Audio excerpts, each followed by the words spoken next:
Hello friends, तो स्वागत है आप सभी का as well all update YouTube channel पर। तो फ्रेंड्स, आज की जो हमारी वीडियो होने वाली है उसके अंदर हम जो आपका 8th सेमेस्टर का जो हिस्ट्री ऑफ ट्रेवल्स एंड ट्रेवलॉजीज वाला जो आपका सब्जेक्ट है, ये वाला जो पूरा 8th सेमेस्टर के स्टूडेंट के लिए जो है ये सब्जेक्ट होने वाला है। तो आज की इस वीडियो के अंदर हम जो है वही डिस्कस करने वाले हैं। जितने भी हमारे 8th सेमेस्टर के स्टूडेंट हैं जिनके पास ये हिस्ट्री ऑफ ट्रेवल्स एंड ट्रेवलॉजीज वाला जो सब्जेक्ट है, आज की इस वीडियो के अंदर हम पूरा एक वन शॉट वीडियो के अंदर आपकी जो पूरा यूनिट है, इसके अंदर 4 यूनिट्स है टोटल। तो ये चारों की चारों यूनिट्स को हम जो है एक ही वीडियो के अंदर आज जो है कवर करने वाले हैं आज की इस वीडियो के अंदर। तो आपकी जितने भी नंबर ऑफ 4 यूनिट्स रहेंगी उनको इन डिटेल्स में मैंने आगे वीडियोस के अंदर बता रखा है।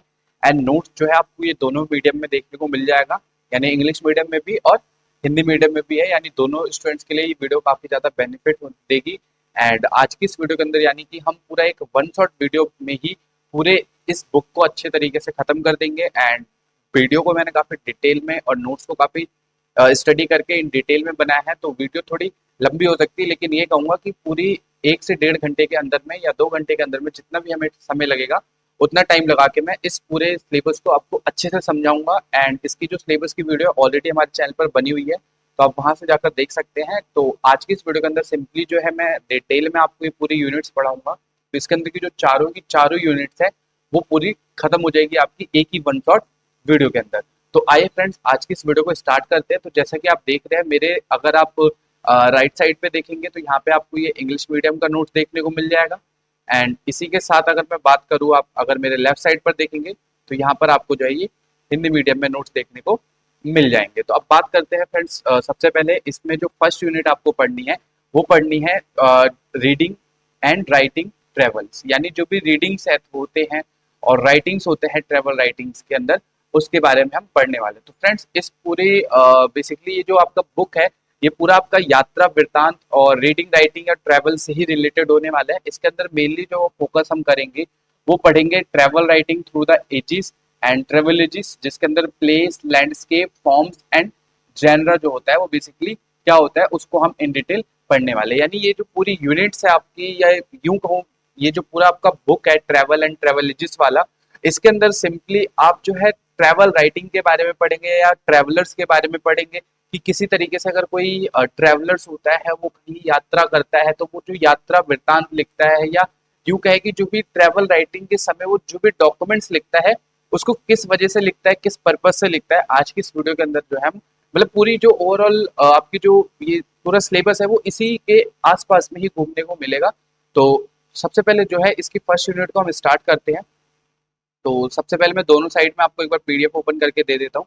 इधर आप इंग्लिश मीडियम वाले स्टूडेंट्स जो है रीड आउट करते रहेंगे और इधर हिंदी वाले को मैं रीड आउट करके बताता रहूंगा। तो सबसे पहले मैं जो है बिल्कुल बेसिक से यूनिट 1 का जो इंट्रोडक्शन है उससे मैं बिल्कुल स्टार्ट करता हूँ यूनिट को। तो इसमें जो सबसे पहला जो यूनिट है वो हमसे क्या कहता है, यात्रा लेखन यानी कि ट्रेवल राइटिंग क्या है, जो साहित्य और इतिहास का एक महत्वपूर्ण भाग है। यानी ट्रेवल राइटिंग क्या है, वो साहित्य और इतिहास का एक महत्वपूर्ण भाग है या हिस्सा है, जिसके माध्यम से हम विभिन्न स्थानों, समाज, संस्कृति और समय काल की जानकारी को प्राप्त करते हैं। यानी बेसिकली जो ट्रेवल राइटिंग होता है या यात्रा लेखन होता है उससे हमें क्या पता चलता है, जो अलग अलग जगह जो हो गए, अलग अलग जो प्लेसेस हो गए, अलग अलग जो सोसाइटीज होगी, अलग अलग जो कल्चर्स हो गए और जो उस समय का टाइम पीरियड था उसके बारे में जो हम जान पाते हैं। या उस समय जो लोग रहते थे वैन मतलब जो उस समय के जो लोग रहते थे वो किस तरीके से रहते थे, किस तरीके से अपने जीवन को जीते थे, वो पूरी जो है हमें पता चलती है किससे, एक ट्रेवल राइटिंग से। यानी जब व्यक्ति किसी स्थान की यात्रा करता है और अपने अनुभव को, देखे गए दृश्य और लोगों के जीवन और सामाजिक परिस्थितियों का वर्णन लिखित रूप में प्रस्तुत करता है, तो उसे ही यात्रा वृत्तांत कहते हैं। यानी सबसे पहले हमने जो है इसमें यही समझा कि जो ट्रेवल राइटिंग होता है और ट्रेवल राइटिंग के समय जो यात्रा वृत्तांत लिखा जाता है वो बेसिकली क्या है उसको हमने जो है देखा। तो इसके अंदर बेसिकली ये जो यात्रा वृत्तांत है वो हम उसे कहेंगे, जैसे कोई भी पर्टिकुलर पर्सन है अगर वो किसी भी प्लेस पे जाता है, कोई एक्स नाम का मान लो बंदा है, वो किसी भी पर्टिकुलर प्लेस पे गया, वहां पे घूमा घूमा टहरा, वहां की जो भी अलग अलग उसने सोसाइटीज को देखा, वहां के कल्चर्स को देखा, वहां के फूड को देखा, उसको जो है उसने एक पर्टिकुलर बुक में लिख दिया या कोई वीडियो बना दी और उस ब्लॉग के अंदर उसने जो है ओवरऑल अपनी जो भी इन्फॉर्मेशन थी वो सारी इन्फॉर्मेशन बता दी। तो जिससे ये पता चल रहा है कि भाई वो जो पर्टिकुलर बंदा उस यात्रा पे गया और उस यात्रा के अंदर जो भी चीजें उसने फील करी वो सारे पॉइंट्स ऑफ व्यू को उसने क्या करा, बता दिया वहां पे। तो वही क्या होता है, हमारा एक यात्रा वृत्तांत कहा जाता है। यह इकाई जो है वो मुख्य रूप से, मतलब जो ये यूनिट्स है वो आपको मेनली फोकस करेगी किस पे, कि अलग अलग जो हमारे टाइम पीरियड्स थे उस समय जो अलग अलग यात्रा लोग करते थे, और यात्रा करते समय जो उनका लेखन का स्वरूप होता था वो कैसे बदलता गया, और वृत्तांत में जो स्थान था वो भूदृश्य रूप और विधा का क्या महत्व था, इसको हम पढ़ेंगे। और प्राचीन काल से लेकर आधुनिक काल तक का यात्रा लेखन केवल व्यक्तिगत अनुभव तक सीमित नहीं रहा, बल्कि यह इतिहास को समझने का एक महत्वपूर्ण स्रोत भी बन गया।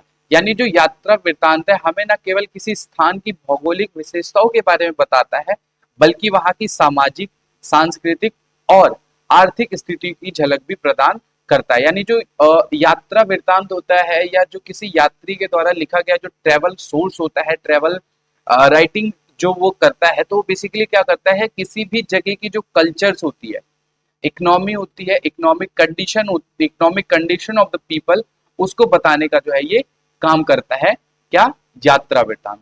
इसलिए इतिहास के अध्ययन में यात्रा लेखन का विशेष महत्व है, क्योंकि यह अतीत को समझने का एक जीवंत और अनुभवात्मक माध्यम है। यानी एक जीवित माध्यम है। बेसिकली क्या है कि जैसे जो बंदे ने फील करा होगा वही तो उसने लिखा होगा ना अपनी यात्रा वृत्तांत में। उसे लगा होगा कि ये प्लेस अच्छा है तो उसने अच्छा बताया, उसे लगा ये बुरा होगा तो बुरा उसने बता दिया होगा। तो इस तरीके से जो है पूरा एक इंट्रोडक्शन के अंदर हमने बेसिकली समझा कि यात्रा वृत्तांत क्या होता है या यात्रा लेखन क्या होता है, उसको जो है हम समझा। बाकी इस पूरे बुक के अंदर आपको इसके अलावा कोई भी अदर कॉन्सेप्ट को जो है नहीं पढ़ना है।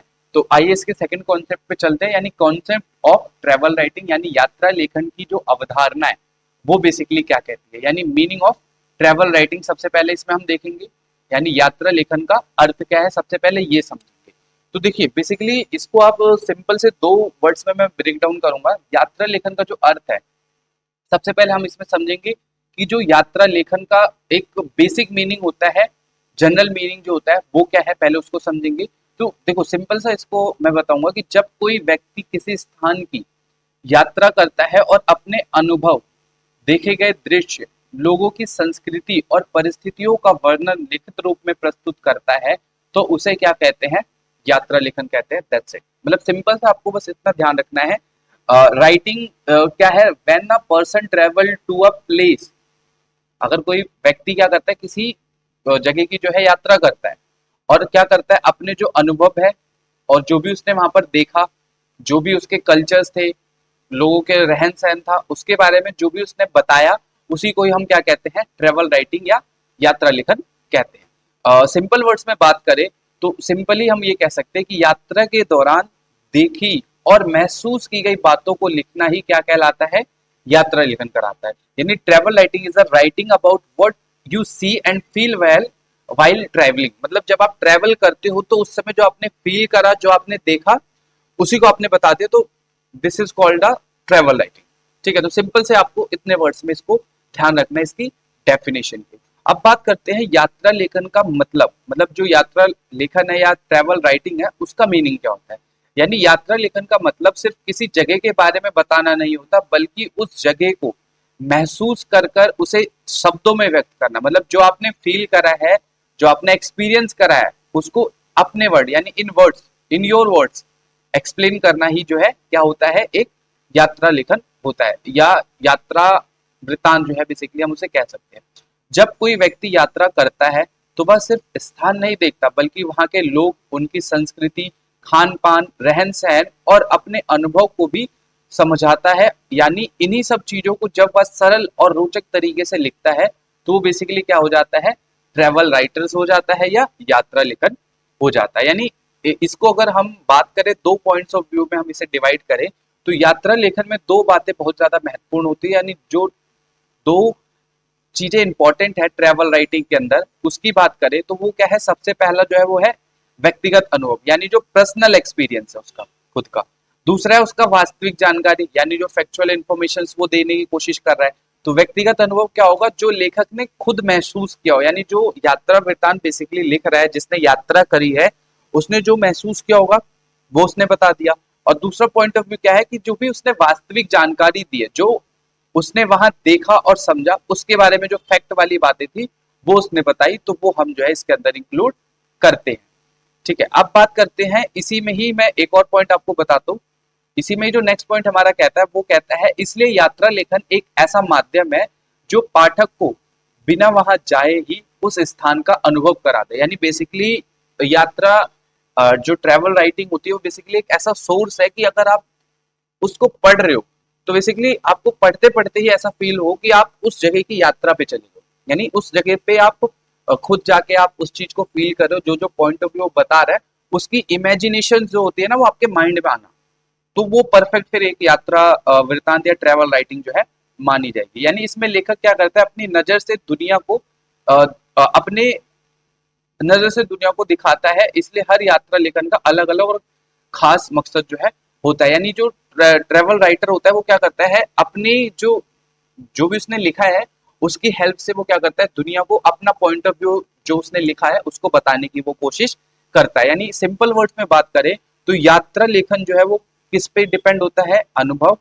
स्थान का वर्णन और लेखक की जो भावनाएं हैं, यानी राइटर्स के जो इमोशंस है, इन सबको मिलाकर हमारा क्या बनता है, एक यात्रा लेखन बनता है। अनुभव, स्थान का वर्णन और लेखक की जो भावनाएं हैं, इनको मिलाकर क्या बनता है, यात्रा लेखन।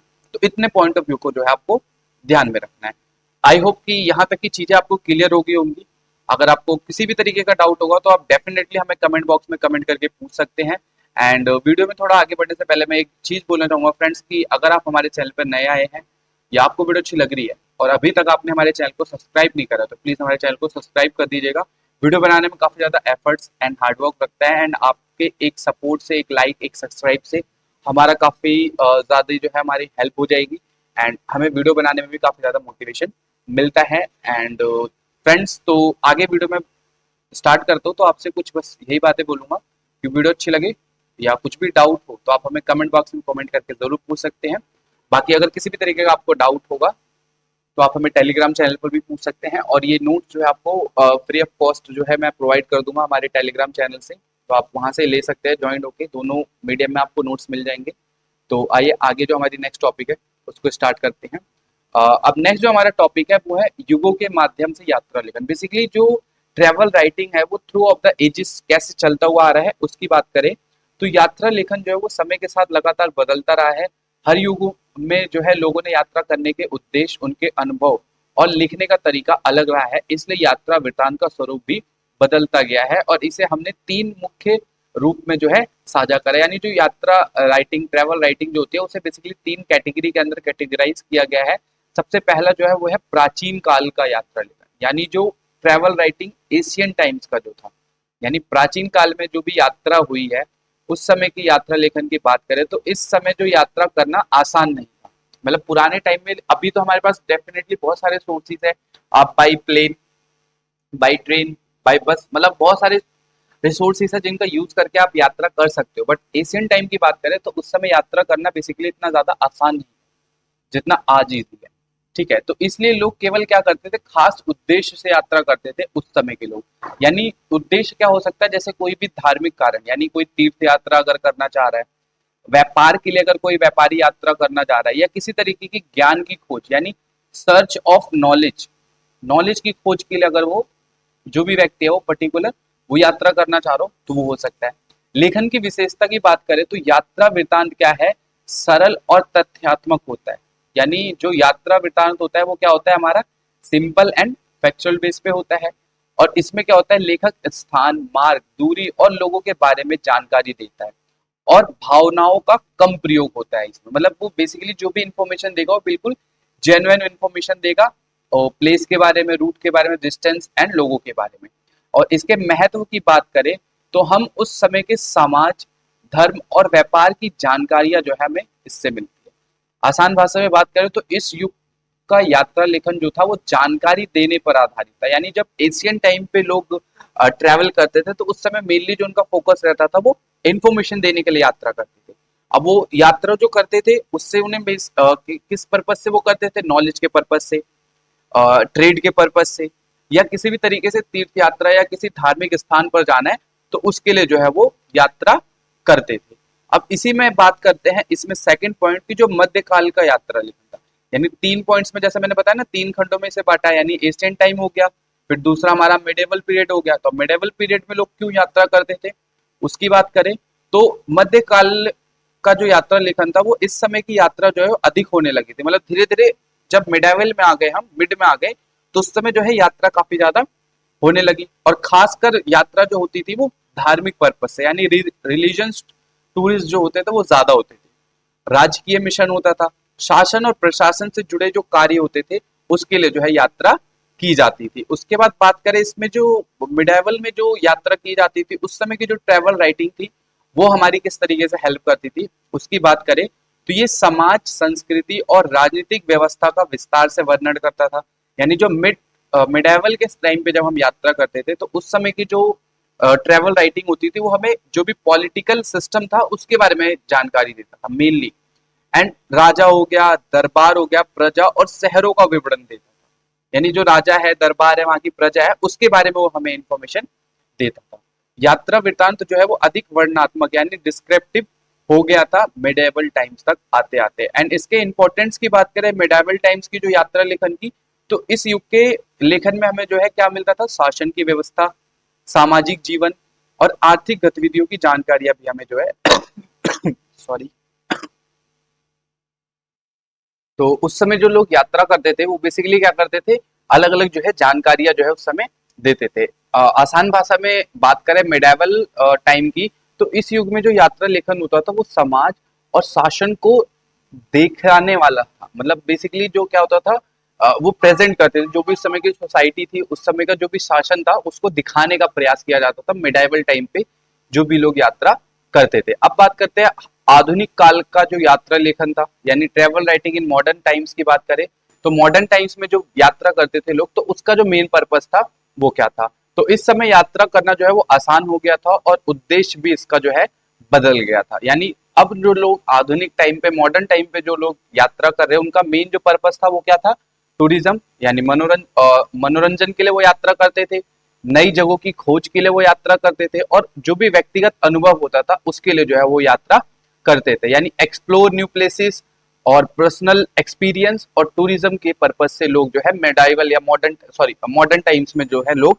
यात्रा करते थे। और इस समय की जो लेखन होती थी यानी जो राइटिंग्स होती थी उसके फीचर्स की बात करें, उसकी विशेषता की बात करें तो भावनात्मक और व्यक्तिगत अनुभव पर आधारित होता था, यानी पर्सनल एक्सपीरियंस पर आधारित होता था। रोचक और चित्रात्मक भाषा जो होती थी वो काफी ज्यादा भाषा जो है काफी अधिक रोचक और चित्रात्मक होती थी, यानी ग्राफिकल तरीके से उसको जो है बताने की कोशिश की जाती थी। एक विजुअल आ जाए आंखों के सामने, कुछ इस तरीके से बताने की कोशिश की जाती थी। लेखक की अपनी सोच, राय और अनुभव को खुलकर व्यक्त करता था। यानी लेखक क्या करता था, अपनी जो भी राय है, अपने अनुभव है, उसको बिना किसी डर के, अपने आप से बिना बढ़ चढ़ के उसको जैसा है वैसा बताने की वो कोशिश करता था। आधुनिक रूप में बात करें तो ये किस तरीके से हो गया, मॉडर्न का जो मतलब जो भी लेखन टाइम था उस समय पे जो है आधुनिक रूप इसका कैसा बन गया था, किताब, ब्लॉग या व्लॉग। एक तो ब्लॉग राइटिंग वाला और एक ब्लॉग जो कोई करता है किसी जगह पर जाके, जो ब्लॉगर होते हैं जो उस जगह के बारे में बताते हैं, वहां का रिव्यू देते हैं, तो वो भी जो है एक तरीके से मॉडर्न युग के टाइम का ही है। और लेखक और उसकी डायरी, यानी जो भी आर्टिकल्स हैं एंड जो भी डायरीज वगैरह उसने लिखे हैं वो काफी ज्यादा इंपॉर्टेंट रोल प्ले करती थी मॉडर्न टाइम्स में। अब बात करें महत्व की, तो पाठक को उस स्थान का एक जीवंत अनुभव मिलता था, यानी एक जीवित अनुभव मिलता था। संस्कृति, जीवन शैली को समझने में भी काफी ज्यादा जो है वो मदद मिलती थी। आसान भाषा में बात करें तो इस युग का जो यात्रा लेखन था वो काफी ज्यादा दिलचस्प, व्यक्तिगत और अनुभव आधारित जो है होता था। अब बात करें इसके तीनों युग की जो शॉर्ट कंपैरिजन की, यानी तीनों की अगर हम तुलना की बात करें तो वन शॉट में एक ही वर्ड में मैं आपको कहूंगा शॉर्ट फॉर्म में कि जो प्राचीन काल में यात्रा की जाती थी उसका उद्देश्य क्या होता था, धर्म या व्यापार। और इस समय की जो लेखन शैली थी वो सरल और तथ्यात्मक थी, यानी सिंपल एंड फैक्चुअल बेस पे आधारित थी। और मिडाइवल टाइम की जो यात्रा की जाती थी उसका मेन उद्देश्य क्या था, धर्म या राजनीति, यानी पॉलिटिक्स हो सकता है एंड रिलीजन हो सकता है। और उस समय की जो लेखन शैली थी वो कैसी थी, वर्णनात्मक और सामाजिक। और मॉडर्न टाइम यानी आधुनिक काल की बात करें तो उस समय जो यात्रा की जाती थी वो किस लिए, मनोरंजन और अनुभव के लिए। और उसकी जो लेखन शैली थी वो कैसी थी, भावनात्मक और रोचक, यानी इमोशनल से भरपूर जो है उस जो मॉडर्न टाइम की जो हिस्ट्रीज लिखी जाती थी वो कुछ इस तरीके से लिखी जाती थी। तो आई होप आपको अच्छे से यहाँ तक की सारी वीडियोस अच्छे से समझ में आई होगी। वीडियो को एंड तक देखना, डेफिनेटली आपको पूरी चीजें समझ में आ जाएंगी और ये पूरा का पूरा जो भी आपके 4 के 4 यूनिट्स है, ये हिस्ट्री ऑफ ट्रेवल एंड ट्रेवलॉजिस वाला अच्छे से क्लियर हो जाएगा और काफी अच्छे मार्क्स आपके इसमें आएंगे अगर आप अच्छे से वीडियो को कर लेते हैं और आफ्टर ये नोट्स जो है रीड कर लेंगे तो आप काफी अच्छा स्कोर इसमें जो है कर सकते हैं। अब बात करते हैं यात्रा वृत्तांत, यानी यात्रा वृत्तांत जगह और नजारों की। यानी यात्रा वृत्तांत बेसिकली जो होता है वो क्या है, जगह के बारे में पढ़ेंगे और जो अलग अलग नज़ारे हैं उनके बारे में पढ़ेंगे, यानी travel stories, cities and views. सबसे पहले बात करेंगे यात्रा वृत्तांत यानी ट्रैवल अकाउंट। बेसिकली क्या होता है, यात्रा वृत्तांत वह लिखित विवरण होता है जिससे कोई व्यक्ति अपनी यात्रा के दौरान देखी, सुनी और महसूस की गई बातों को विस्तार से लिखता है। यानी यात्रा वृत्तांत बेसिकली क्या है, जब कोई भी व्यक्ति कहीं पे भी ट्रैवल करता है और उस ट्रैवल के दौरान उसने जो देखा, जो भी उसने सुना, उसको अपने पॉइंट ऑफ व्यू में जो है वो लिखता है, उसे ही हम यात्रा वृत्तांत कहते हैं। इसमें जो है बेसिकली क्या क्या शामिल होता है, यानी क्या क्या इंक्लूडेड होता है, तो उसकी बात करें तो इसमें जो है यात्रा का उद्देश्य यानी यात्रा क्यों की गई है वो इंक्लूड होता है, यात्रा कैसे की गई है वो इंक्लूड होता है, मतलब उसके जो भी रास्ते हैं वो बताए जाएंगे। तीसरा पॉइंट देखा गया स्थान, यानी क्या क्या उसने देखा है वो बताएगा। चौथा पॉइंट इसके अंदर हो गया लोगों के जीवन और संस्कृति, यानी life and culture of the people, वो बताया जाएगा। और लेखक के अपने अनुभव और भावनाएं जो है इसमें देखने को मिलेंगे। The author's on experience and the feelings जो है आपको ट्रैवल अकाउंट्स के अंदर, यात्रा वृत्तांत के अंदर देखने को मिलेगी। इसके विशेषताओं की बात करें, यानी जो यात्रा वृत्तांत होता है इसकी बेसिकली फीचर्स क्या होते हैं, विशेषता क्या होती है, तो ये वास्तविक अनुभव पर आधारित होती है। यानी जो यात्रा वृत्तांत होता है वो क्या होता है, वास्तविक अनुभव पर आधारित होता है। इसकी जो भाषा होती है वो वर्णनात्मक और रोचक होती है और इसमें जानकारी और अनुभव दोनों तरीके की इंफॉर्मेशन जो है वो आपको देखने को मिलेगी। यानी इंफॉर्मेशन भी देगा और लेखक का जो खुद का अनुभव है वो भी जो है, खुद का अपना एक्सपीरियंस जो है वो भी इसमें देखने को मिलेगा। उदाहरण की बात करें तो अगर कोई कश्मीर जाता है और वहां की खूबसूरती और लोगों की जिंदगी और अपने अनुभव लिखता है तो वह क्या है, एक यात्रा वृत्तांत है। फॉर एग्जाम्पल अभी जब कुछ टाइम पहले स्नोफॉल हुआ, काफी लोग जो है मनाली या पहाड़ी इलाकों में गए तो उन्होंने जो देखा तो उसका क्या करा, या तो वीडियो बनाया होगा, ब्लॉग बनाया होगा, फोटो कैप्चर करा होगा, तो वो एक तरीके से क्या होगी, उनकी एक खूबसूरत यादें हो गई ना, जिसको वो किसी अदर पर्सन को दिखाएंगे कि भाई देखो हम इस जगह पे गए थे, इस तरीके से हमने यात्रा करी थी, इस तरीके से हमने मतलब ट्रैवल करा था, वहां पे ये चीजें हमने महसूस करी, ऐसा ऐसा था, तो काफी ज्यादा इंजॉय करा। तो वही सेम हमारा एक ट्रैवल जो यात्रा वृत्तांत होता है, ट्रैवल अकाउंट होता है, वो बताने का काम करता है। अब इसमें जगह यानी प्लेस का क्या महत्व होता है, इसकी बात करें तो जगह, जगह का मतलब वह स्थान है जहां लेखक यात्रा करता है। बेसिकली यात्रा जिस प्लेस पर की गई है, जिसके बारे में वह लिखता है, जगह जो है वो उस तरीके की बात यहाँ पे कर रहा है। जगह के प्रकार में क्या आ सकता है, कोई प्राकृतिक स्थान यानी पहाड़, नदियां, जंगल हो सकते हैं यानी नेचुरल से रिलेटेड प्लेसेस। ऐतिहासिक स्थान हो सकता है जैसे कि किला, मंदिर, स्मारक यानी हिस्टोरिकल प्लेसेस जो हो सकते हैं। शहरी स्थान हो सकता है, सिटी के प्लेस हो सकते हैं कोई, जैसे शहर बाजार हो गया।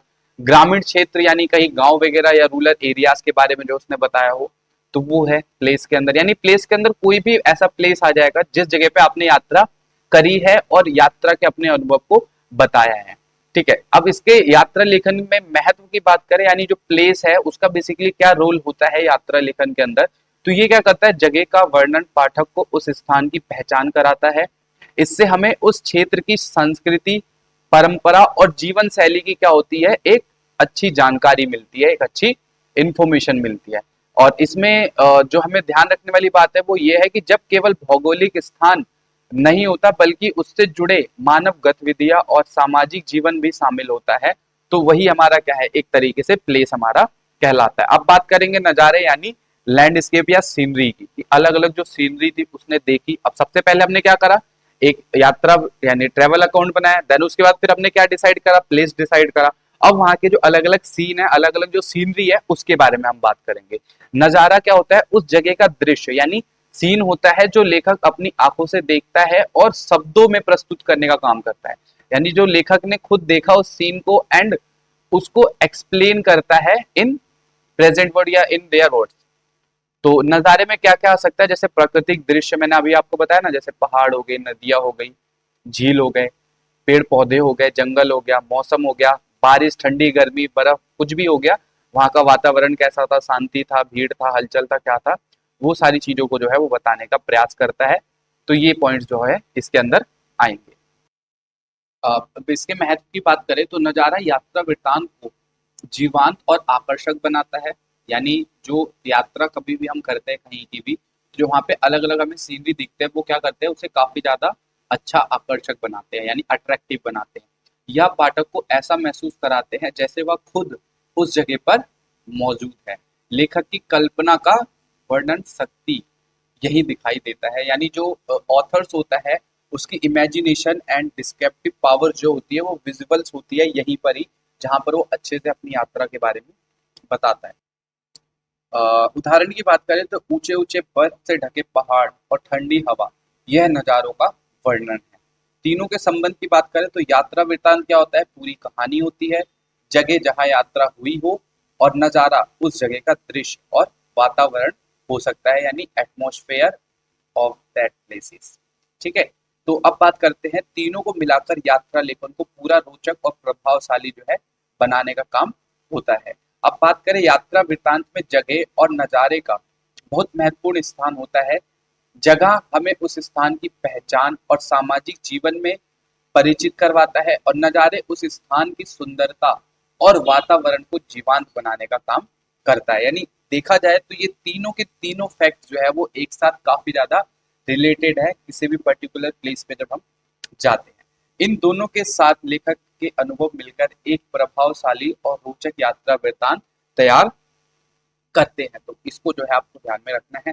अब इसमें जो सेकंड टॉपिक है उसकी बात करें, टाइप्स ऑफ ट्रैवल राइटिंग, यानी यात्रा लेखन के जो प्रकार होते हैं वो कितने होते हैं उसकी बात करें, तो यात्रा लेखन बेसिकली एक ही तरह का नहीं होता, बल्कि इसे लिखने के तरीके और उद्देश्य के आधार पर कई प्रकार में जो है इनको कैटेगराइज किया गया है, बांटा गया है। तो सबसे पहला उसी में से जो हम पढ़ेंगे वो है वर्णनात्मक यात्रा लेखन, यानी डिस्क्रिप्टिव ट्रैवल राइटिंग। इसके प्रकार जो ये प्रकार है डिस्क्रिप्टिव वाला, इसमें हम क्या करते हैं, विस्तार से वर्णन करते हैं, यानी डिस्क्रिप्टिव ट्रैवल राइटिंग इसको तभी तो बोला गया ना वर्णनात्मक, मतलब जिसका काफी खुल के एक्सप्लेन करके वर्णन किया गया हो या डिस्क्रिप्टिव तरीके से उसको बताया गया हो, वो जो है इसके अंदर आता है। अब इसकी विशेषताओं की बात करें तो ये जगह, नज़ारे, मौसम का सुंदर वर्णन करता हो, भाषा चित्रात्मक और आकर्षक होती हो, और पाठक को दृश्य स्पष्ट दिखाई देता हो, वही क्या होता है, डिस्क्रिप्टिव राइटिंग या डिस्क्रिप्टिव ट्रैवल राइटिंग होता है। आसान भाषा में बात करें तो यहाँ देखी हुई चीजों को सुंदर तरीके से बताने का कार्य करता है। तो पहला जो हमारा टाइप था वो क्या था, डिस्क्रिप्टिव राइटिंग। अब दूसरे टाइप की बात करें तो अनुभवनात्मक यात्रा लेखन, यानी एक्सपेरिएंशियल ट्रैवल राइटिंग की बात करें, तो इसमें लेखक क्या करता है, अपने व्यक्तिगत अनुभव और भावनाओं को लिखता है।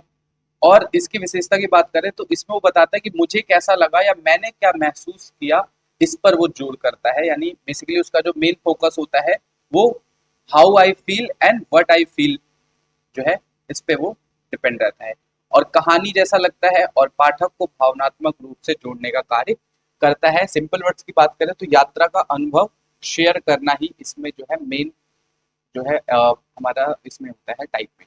और सूचनात्मक यात्रा लेखन यानी इंफॉर्मेटिव ट्रैवल राइटिंग की बात करें तो सिंपल वही कि जो जानकारी देने के लिए यात्रा की गई हो, यानी किसी भी तरीके की इंफॉर्मेशन देने के लिए जो यात्रा की गई हो, तो वो आ जाएगा इसके अंदर। इसके विशेषताओं की बात करें तो स्थान के बारे में तथ्य, इतिहास, मार्ग और खास बातें जो है बताई गई हो, कम भावनाएं और ज्यादा जानकारियां इसके अंदर इंक्लूड होती है। यानी एक गाइड बुक के जैसा ये बेसिकली होता है, क्योंकि इसका टाइप ही क्या है, इन्फॉर्मेशन ट्रैवल राइटिंग, यानी जिसमें बेसिकली आपको इन्फॉर्मेशन दी जा रही हो ना, चाहे आपको वहां पे जाना कैसे उसके बारे में इन्फॉर्मेशन दी जा रही हो, कौन सा बेस्ट प्लान आपके लिए रहेगा, यानी बाय रोड आपको बेस्ट रहेगा, बाय एयर बेस्ट रहेगा, ट्रांसपोर्ट आपको बताया जाएगा अच्छे से। तो इसमें जो है सिंपल यात्रा से जुड़ी जो भी जरूरी जानकारी होती है उसको देने का काम किया जाता है। अब दूसरा बात करें ट्रेवल मेमोरी की, यानी संस्मरणात्मक यात्रा लेखन की, यानी ट्रेवल मेमोरी में क्या होता है, यादों के रूप में जो है इसमें लिखा जाता है। अ, यादों के रूप में लिखना बेसिकली जो है वो हमारा जो ट्रैवल मेमोरी के अंदर आता है, जिसके अंदर हम क्या करते हैं, बीती हुई जो भी यात्रा की यादें होती हैं उसको बताते हैं। भावनात्मक और व्यक्तिगत रूप में जो है उसको बताते हैं, यानी इमोशनल एंड जो पर्सनल एक्सपीरियंस होता है उसको बताते हैं। समय के साथ अनुभव का भी जो है इसके अंदर हम वर्णन करते हैं। यानी सिंपल वर्ड्स में बात करें तो यात्रा की यादों को लिखना ही जो है हमारा ट्रैवल मेमोरी के अंदर आता है, यानी राइटिंग ट्रैवल मेमोरीज जो है वो इसके अंदर आती है। फिर नेक्स्ट जो हमारा टाइप है वो है ट्रैवल डायरी, यानी डायरी शैली के अंदर, जिसके अंदर क्या होता है हम दिन प्रतिदिन यानी डेली जो भी हमारे साथ हुआ है उसको हम लिखते हैं। जैसे डायरी आप में से भी कुछ बच्चे लिखते होंगे, तो जो जो लिखते होंगे प्लीज कमेंट बॉक्स में कमेंट करके बताइएगा कि देखूं मैं भी कि भाई कोई हमारे भी ऐसे स्टूडेंट्स हैं जो बेसिकली डायरी आज के टाइम पर भी लिखते हैं, व्हाट्सअप एंड इंस्टा जैसे टाइम पर भी। आई होप कुछ स्टूडेंट्स लिखते होंगे, तो जो लिखते होंगे वो कमेंट करके कमेंट बॉक्स में जरूर बताइएगा। तो अब बात करते हैं इसमें जो हमारा डायरी जो होता है वो बेसिकली किस तरीके से ट्रैवल के अंदर आता है। तो ये क्या करता है, इसमें हर दिन का जो अलग अलग विवरण होता है वो हम देते हैं, और घटना को उसी समय में लिखने का जो है हम कोशिश करते हैं, और इसमें जो है सरल और सीधे तरीके से लिखने की कोशिश करते हैं डायरी के अंदर। मतलब कोई घुमा फिरा के बात नहीं, आपने जो आपके साथ हुआ दिन भर में वो आपने अपनी डायरी के अंदर एट द एंड नाइट में आपने बता दें कि भाई ये चीजें मेरे साथ हुई, आज मैंने ये करा, ये चीजें एक्सप्लोर करी, एंड दैट्स इट। जो भी था वो आपने डायरी के अंदर बता दिया अपना। फिर नेक्स्ट नेक्स्ट डे जब स्टार्ट होगा, नेक्स्ट डे में आपके साथ जो हुआ वो आपने अगले दिन में अपनी डायरी में बता दिया। तो वही चीजें जो है इसके अंदर इंक्लूड। अब बात करते हैं जो रोज रोज की यात्रा को लिखना ही जो है वो डायरी के अंदर आ जाएगा हमारा। एंड अब इसमें बात करें यात्रा लेखन के विभिन्न प्रकार जो है हमें यह समझने में मदद करते हैं कि एक ही यात्रा को अलग अलग तरीके से कैसे प्रस्तुत करना है, यानी कैसे उसको प्रेजेंट करना है।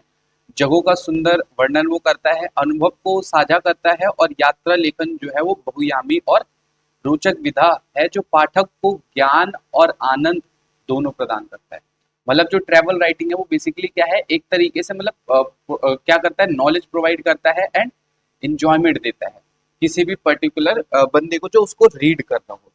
ठीक है, अब बात करते हैं इसमें यात्रा साहित्यिक विधा की, यानी जो ट्रैवल की जो एडवाइजरी के लिए जो अलग अलग मेथड्स होते हैं उसकी बात करें, तो यात्रा साहित्य एक साहित्यिक विधा है जिसमें लेखक अपनी यात्रा के अनुभव, देखे गए स्थान, प्राकृतिक दृश्य, लोगों की जीवन शैली, सांस्कृतिक सामाजिक परिस्थितियों का वर्णन करता है। यानी इसमें जो लोगों के जो भी एक्सपीरियंस जो होते हैं यात्रा के दौरान, जो लोगों के जीवन थे, उनकी जो सामाजिक स्थिति थी, परिस्थिति थी, उसके बारे में वो बताता है। यह केवल एक स्थान का साधारण विवरण नहीं होता, बल्कि इसमें लेखक की भावनाएं, विचार और व्यक्तिगत अनुभव भी जो है शामिल होता है, जिसमें लेखक क्या करता है, साहित्य के माध्यम से पाठक को बिना उस स्थान पर गए ही उसके वातावरण, नज़ारे, संस्कृति को महसूस करा देता है।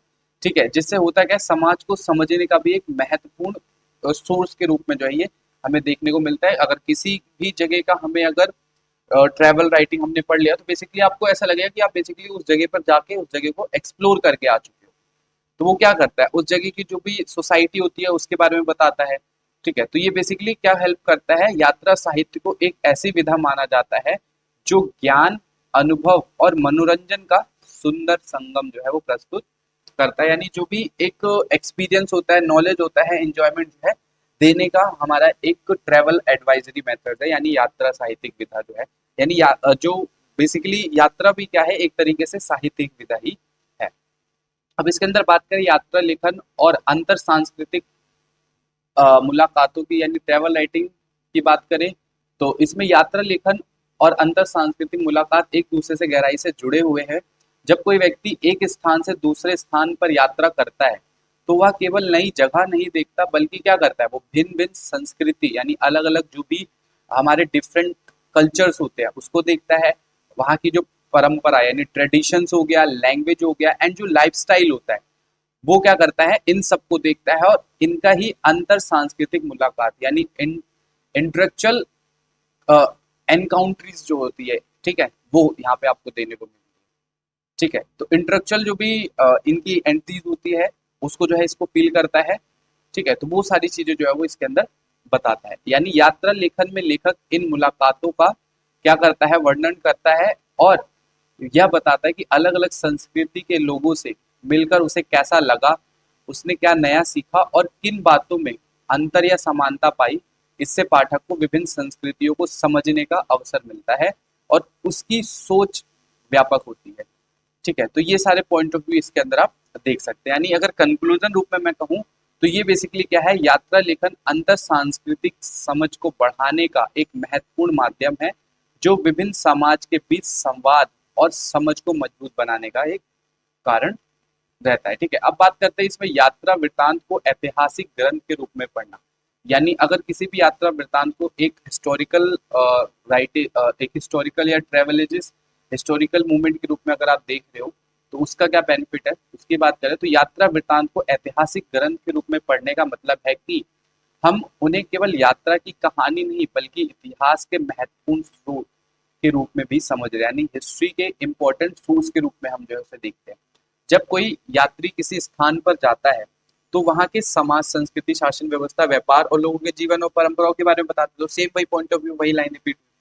तो वो उन्हीं सारी पॉइंट्स को जब बताता है तो उस समय क्या करता है, यात्रा वृत्तांत का उपयोग इसलिए होता है ताकि इसमें जो प्रत्यक्ष अनुभव, यानी इसे फर्स्ट हैंड इंफॉर्मेशन के रूप में देखा जाता है जो यात्रा वृत्तांत होता है। यानी जो यात्री उस समय गया, उसने जो देखा, अनुभव किया, उसी को उसने बता दिया। यानी कई बार अन्य स्रोतों में जो नहीं मिलता वो इसके अंदर मिल जाता है और ये हमें मदद करता है काफी ज्यादा। ठीक है, उस समय लोग कैसे रहते थे उसके बारे में बताता है, क्या खाते थे, उनका पहनावा कैसा था, समाज की संरचना यानी सोसाइटी जो थी वो किस तरीके से थी। ठीक है, हालांकि यात्रा वृत्तांत को पढ़ते समय सावधानी भी जरूरी है क्योंकि लेखक का अपना यानी खुद का भी उसका पॉइंट ऑफ व्यू देखने को मिल सकता है। ठीक है, पूर्व ग्रह बेसिस भी देखने को मिल सकती है, सीमित समझ भी जो है उनको देखने को मिल सकता है और क्रिटिकल तरीके से यानी क्रिटिकल थिंकिंग भी आपको इसमें काफी ज्यादा करना जरूरी होगा। क्योंकि अगर कोई लिख रहा है यात्रा वृत्तांत तो ऐसा ना हो कि भाई वो अपने पॉइंट ऑफ व्यू को ज्यादा बता रहा हो। तो इसलिए आपको बस ये ध्यान रखना है कि यात्रा वृत्तांत जो है वो ऐतिहासिक जानकारी के महत्वपूर्ण स्रोत है, लेकिन उन्हें समझदारी और विश्लेषणात्मक के साथ पढ़ना ही काफी ज्यादा आवश्यक होता है। ठीक है, अब बात करते हैं यात्रा वृत्तांत की सीमा यानी लिमिटेशन ऑफ ट्रेवल राइटिंग्स जो भी होती है उसकी लिमिटेशंस क्या होती है उसकी बात करेंगे। तो लिमिटेशन में सबसे पहला पॉइंट जो आता है वो यात्रा वृत्तांत इतिहास के महत्वपूर्ण स्रोत होते हैं लेकिन इनकी कुछ सीमाएं भी होती हैं। तो उसकी बात करें तो इसमें सबसे पहला जो इसका है वो है, सबसे बड़ी सीमा यह है कि लेखक के व्यक्तिगत अनुभव और दृष्टिकोण पर आधारित होता है। The author's personal experience and the perspectives जो है फर्स्ट पॉइंट इसमें आप देख सकते हैं। एंड जो है उस जो हर यात्रा की जो भी लेखक के अपनी समझ और नजरिए के अनुसार जो है चीजों को दिखाने की वो कोशिश करता है। यानी जो है उसके ऑथर्स के वो पर्सनल एक्सपीरियंस एंड पर्सपेक्टिव पर होता है, तो वो जो भी चीजें दिखाएगा वो अपने पॉइंट ऑफ व्यू से दिखाने की कोशिश करेगा। और कई बार लेखक को उस समय या संस्कृति की पूरी तरीके से इंफॉर्मेशन भी नहीं होती है, यानी लैक ऑफ नॉलेज भी देखने को मिल सकता है आपको इसमें। ठीक है, इसके अलावा एग्जिशंस यानी अतिशयोक्ति, मतलब बढ़ा चढ़ाकर काफी ज्यादा जो है पॉइंट ऑफ व्यू बताने को या लेखक ने बता रखा हो, ऐसा भी हो सकता है। एंड सीमित स्थान और समय यानी लिमिटेड स्पेस एंड टाइम के वजह से भी हो सकता है कि उसने भाई ज्यादा जगह को ना एक्सप्लोर करा हो, तो सिर्फ जो उसने देखा भाई उसने बता दिया, क्या पता दूसरी जगह पे ऐसा कुछ ना हो। तो मतलब अलग अलग लिमिटेशन जो है आपको इसमें देखने को मिलती है, तो उन्हीं में से आप कुछ बता देंगे। फर्स्ट हो जाएगा the author's personal experience and perspective, second one आप बता दोगे कि lack of knowledge, and third one आप बता दोगे एग्जिशंस यानी अतिशयोक्ति, फोर्थ आप बता दोगे सीमित स्थान और समय यानी लिमिटेड स्पेस एंड टाइम के अंदर जो है उसने जितना एक्सप्लोर करा उतना उसने बताने की कोशिश करी। तो अब ओवरऑल यूनिट 1 के कंक्लूजन की बात करें तो यूनिट 1 फिलहाल अभी हमारा खत्म हो गया, तो इसके कंक्लूजन की बात करें तो यात्रा लेखन एक महत्वपूर्ण साहित्यिक और ऐतिहासिक विधा है जिसके माध्यम से हम विभिन्न स्थान, संस्कृति, समाज और उस समय काल को समझ सकते हैं। यह केवल यात्रा का वर्णन नहीं बल्कि लेखक के अनुभव, भावना और अवलोकन का मिश्रण होता है जो पाठक को उस स्थान का जीवंत अनुभव कराता है। यात्रा के अनुसार युगों के अनुसार यात्रा लेखन का स्वरूप जो है वो बदलता रहा है। यानी प्राचीन काल में यह मुख्य रूप से जानकारी के लिए देने के माध्यम से किया जाता था, यानी एशियंट की टाइम की बात करें। मिडाइवल टाइम यानी मध्यकाल में समाज और शासन को दर्शाने लगा, और आधुनिक काल में यह व्यक्तिगत अनुभव और अभिव्यक्ति का साधन बन गया। और यात्रा वृत्तांत में स्थान, नजारे, रूप और विधा का विशेष महत्व जो है हमें देखने को मिलता है। यानी यात्रा लेखन ज्ञान, अनुभव, मनोरंजन का एक ऐसा संगम है जो हमें दुनिया को एक नए दृष्टिकोण से देखने की प्रेरणा देता है। तो ये ओवरऑल जो कंक्लूजन था वो हमारा यूनिट 1 का था। अगर अभी तक आपने यूनिट 1 को देखा, इसमें किसी भी तरीके के किसी भी पॉइंट को आपको समझ में नहीं आया होगा तो आप हमें कमेंट बॉक्स में कमेंट करके पूछ सकते हैं। तो अब जो है यूनिट 2 हम स्टार्ट करेंगे। खोज विज्ञान और तीर्थ यात्रा जो है हमारी यूनिट 2 का नाम है। तो अब यूनिट 2 को जो है हम कवर करेंगे। तो यूनिट 2 जो है वो आपका खोज विज्ञान और तीर्थ यात्रा, यानी जो भी आपका यूनिट 2 है उसके अंदर हम जो है साइंस एंड पिलग्रिमेज इमेजेस के बारे में पढ़ेंगे, ट्रैवल एंड ट्रैवलेजेस के बारे में जो है इसके अंदर पढ़ेंगे, जो भी साइंटिफिक टेक्सिस है उसके बारे में जो हम यूनिट 2 के अंदर पढ़ेंगे। तो आइए सबसे पहले इसके इंट्रोडक्शन से स्टार्ट करते हैं कि इंट्रोडक्शन से हम समझेंगे सबसे पहले कि इस यूनिट के अंदर बेसिकली आपसे पूछा क्या जा रहा है या किस तरीके के कॉन्सेप्ट को इस यूनिट के अंदर आपको बताना है। तो खोज विज्ञान और तीर्थ यात्रा ये इकाई हमें यह समझाती है कि यानी यात्रा, ट्रैवल केवल घूमने का साधन नहीं, यानी जो खोज विज्ञान और तीर्थ यात्रा के अंदर जो आपका ट्रैवल वर्ड है वो बेसिकली आपसे क्या कहता है कि यात्रा जो केवल ट्रैवल यानी घूमने का साधन नहीं है, बल्कि यह नॉलेज यानी ज्ञान, खोज यानी डिस्कवरी, आस्था यानी फेथ से गहराई से जुड़ी हुई है। इतिहास में जब लोग एक स्थान से दूसरे स्थान पर गए तो उन्होंने केवल नए स्थान ही नहीं देखे, बल्कि वहाँ की जो प्रकृति, समाज, संस्कृति और धार्मिक परंपरा थी उसको भी जो है समझाया और अपने अनुभव को लिखित रूप में प्रस्तुत किया। यानी बेसिकली जो आपका खोज विज्ञान और तीर्थ यात्रा वाला जो ये वाला यूनिट है, यूनिट 2, इसमें जो ट्रैवल है, ट्रैवल से बेसिकली जो भी ट्रैवलर्स थे उन्होंने जो ट्रैवल करा उसके अंदर सिर्फ ट्रैवल करके उन्होंने घूमा नहीं, उन्होंने क्या करा, नॉलेज को प्राप्त करा, उन्होंने क्या करा, अलग अलग चीजों को डिस्कवरी करी, अलग अलग आस्था से जुड़ी अलग अलग जो प्रकृति थी, समाज थी, संस्कृति थी, अलग अलग जो धार्मिक परंपराएं थी उनको भी जो है उन्होंने फील करा और उसको भी उन्होंने महसूस करा। तो वो दोनों तरफ आप देख सकते हैं, डिस्कवरी हो गया, फेथ हो गया, ये सारे जो है उन्होंने बेसिकली देखा। एंड इसके बाद बात करें खोज यानी डिस्कवरी के माध्यम से तीर्थ यात्रा ने नई नई जगह, मार्गों और प्राकृतिक संसाधनों की जानकारियां प्राप्त की, जिससे दुनिया के बारे में ज्ञान और भी जो है बढ़ा। और वहीं विज्ञान यानी साइंस के क्षेत्र में यात्रा ने महत्वपूर्ण भूमिका निभाई, क्योंकि यात्रियों ने अपने अनुभव के आधार पर क्या करा, भूगोल, जलवायु, वनस्पति और जीव जंतुओं का अध्ययन किया, जो बाद में वैज्ञानिक ज्ञान का हिस्सा बना। दूसरी ओर तीर्थ यात्रा यानी पिलग्रिमेज धार्मिक आस्था से जुड़ी होती है, जो जहाँ पे लोग क्या करते हैं, पवित्र स्थलों की यात्रा करते हैं। यानी बेसिकली तीर्थ यात्रा, जैसे लोगों से आपने सुना होगा ना कि भाई मैं तीर्थ यात्रा पे जा रहा हूँ, तो तीर्थ यात्रा का मतलब क्या होता है कि पवित्र स्थान पर लोग क्या करने जा रहे हैं, यात्रा करने जा रहे हैं।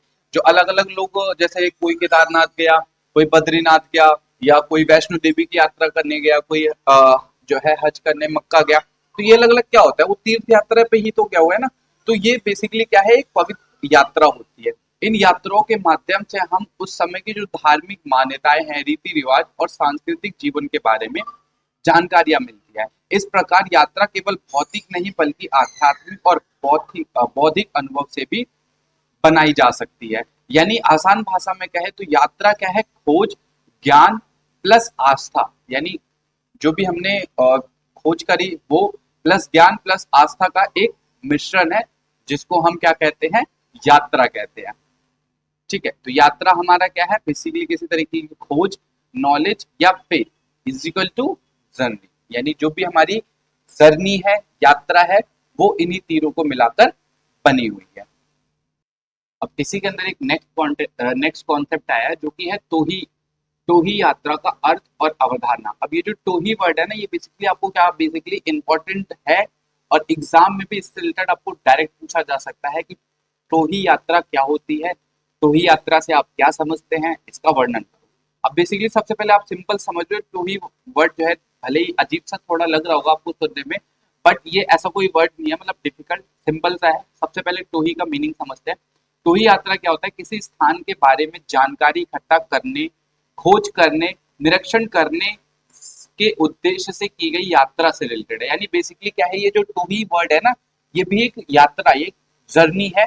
जो क्या करता है, ये ऐसी जर्नी है जिसके अंदर हम क्या करते हैं, जानकारी इकट्ठा करते हैं। यानी इसका जो पर्पस होता है वो क्या होता है, इंफॉर्मेशन को इकट्ठा करना, इंफॉर्मेशन को कलेक्ट करना एंड खोज करना, किसी तरीके की जो भी रिसर्च है वो करना, निरीक्षण करने से जुड़ा हुआ है। ठीक है, आसान शब्दों में कहे, सिंपल वर्ड्स में कहे तो टोही यात्रा जो होती है वो क्या करती है, जानकारी जुटाने और खोज करने के लिए की गई एक तरीके की यात्रा होती है।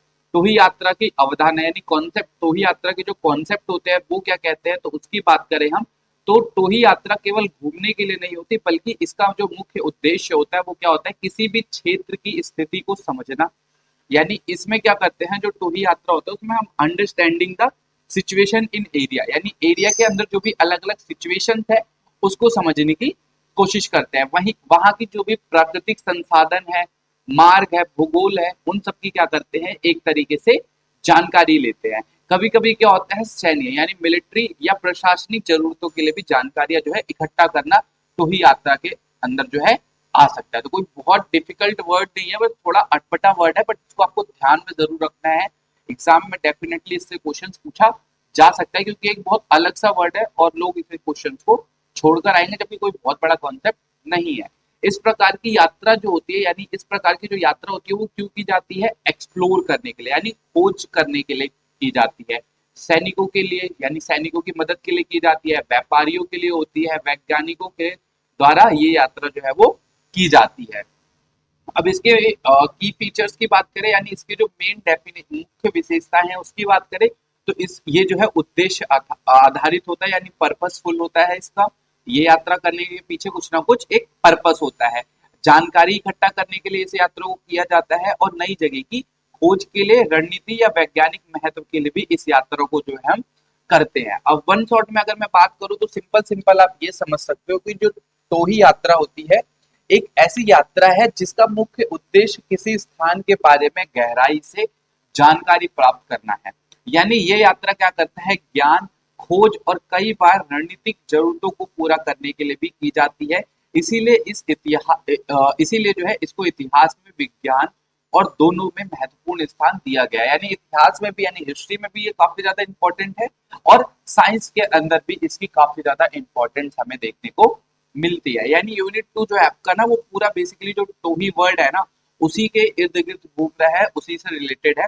अब नेक्स्ट कॉन्सेप्ट भी जो आ रहा है वो भी बेसिकली इसी टॉपिक से ही रिलेटेड है। यानी यात्रा और यात्रा वृत्तांत जो होता है उसमें टोही जो ग्रंथ होता है उसका क्या इंपॉर्टेंस होता है उसकी बात करें, तो यात्रा और यात्रा वृत्तांत को टोही ग्रंथ के रूप में समझने का अर्थ है कि हम जो है इन्हें केवल अनुभव या अनुभव कहने नहीं बल्कि जानकारी इकट्ठा करने और विश्लेषण करने वाले स्रोतों के रूप में देखते हैं।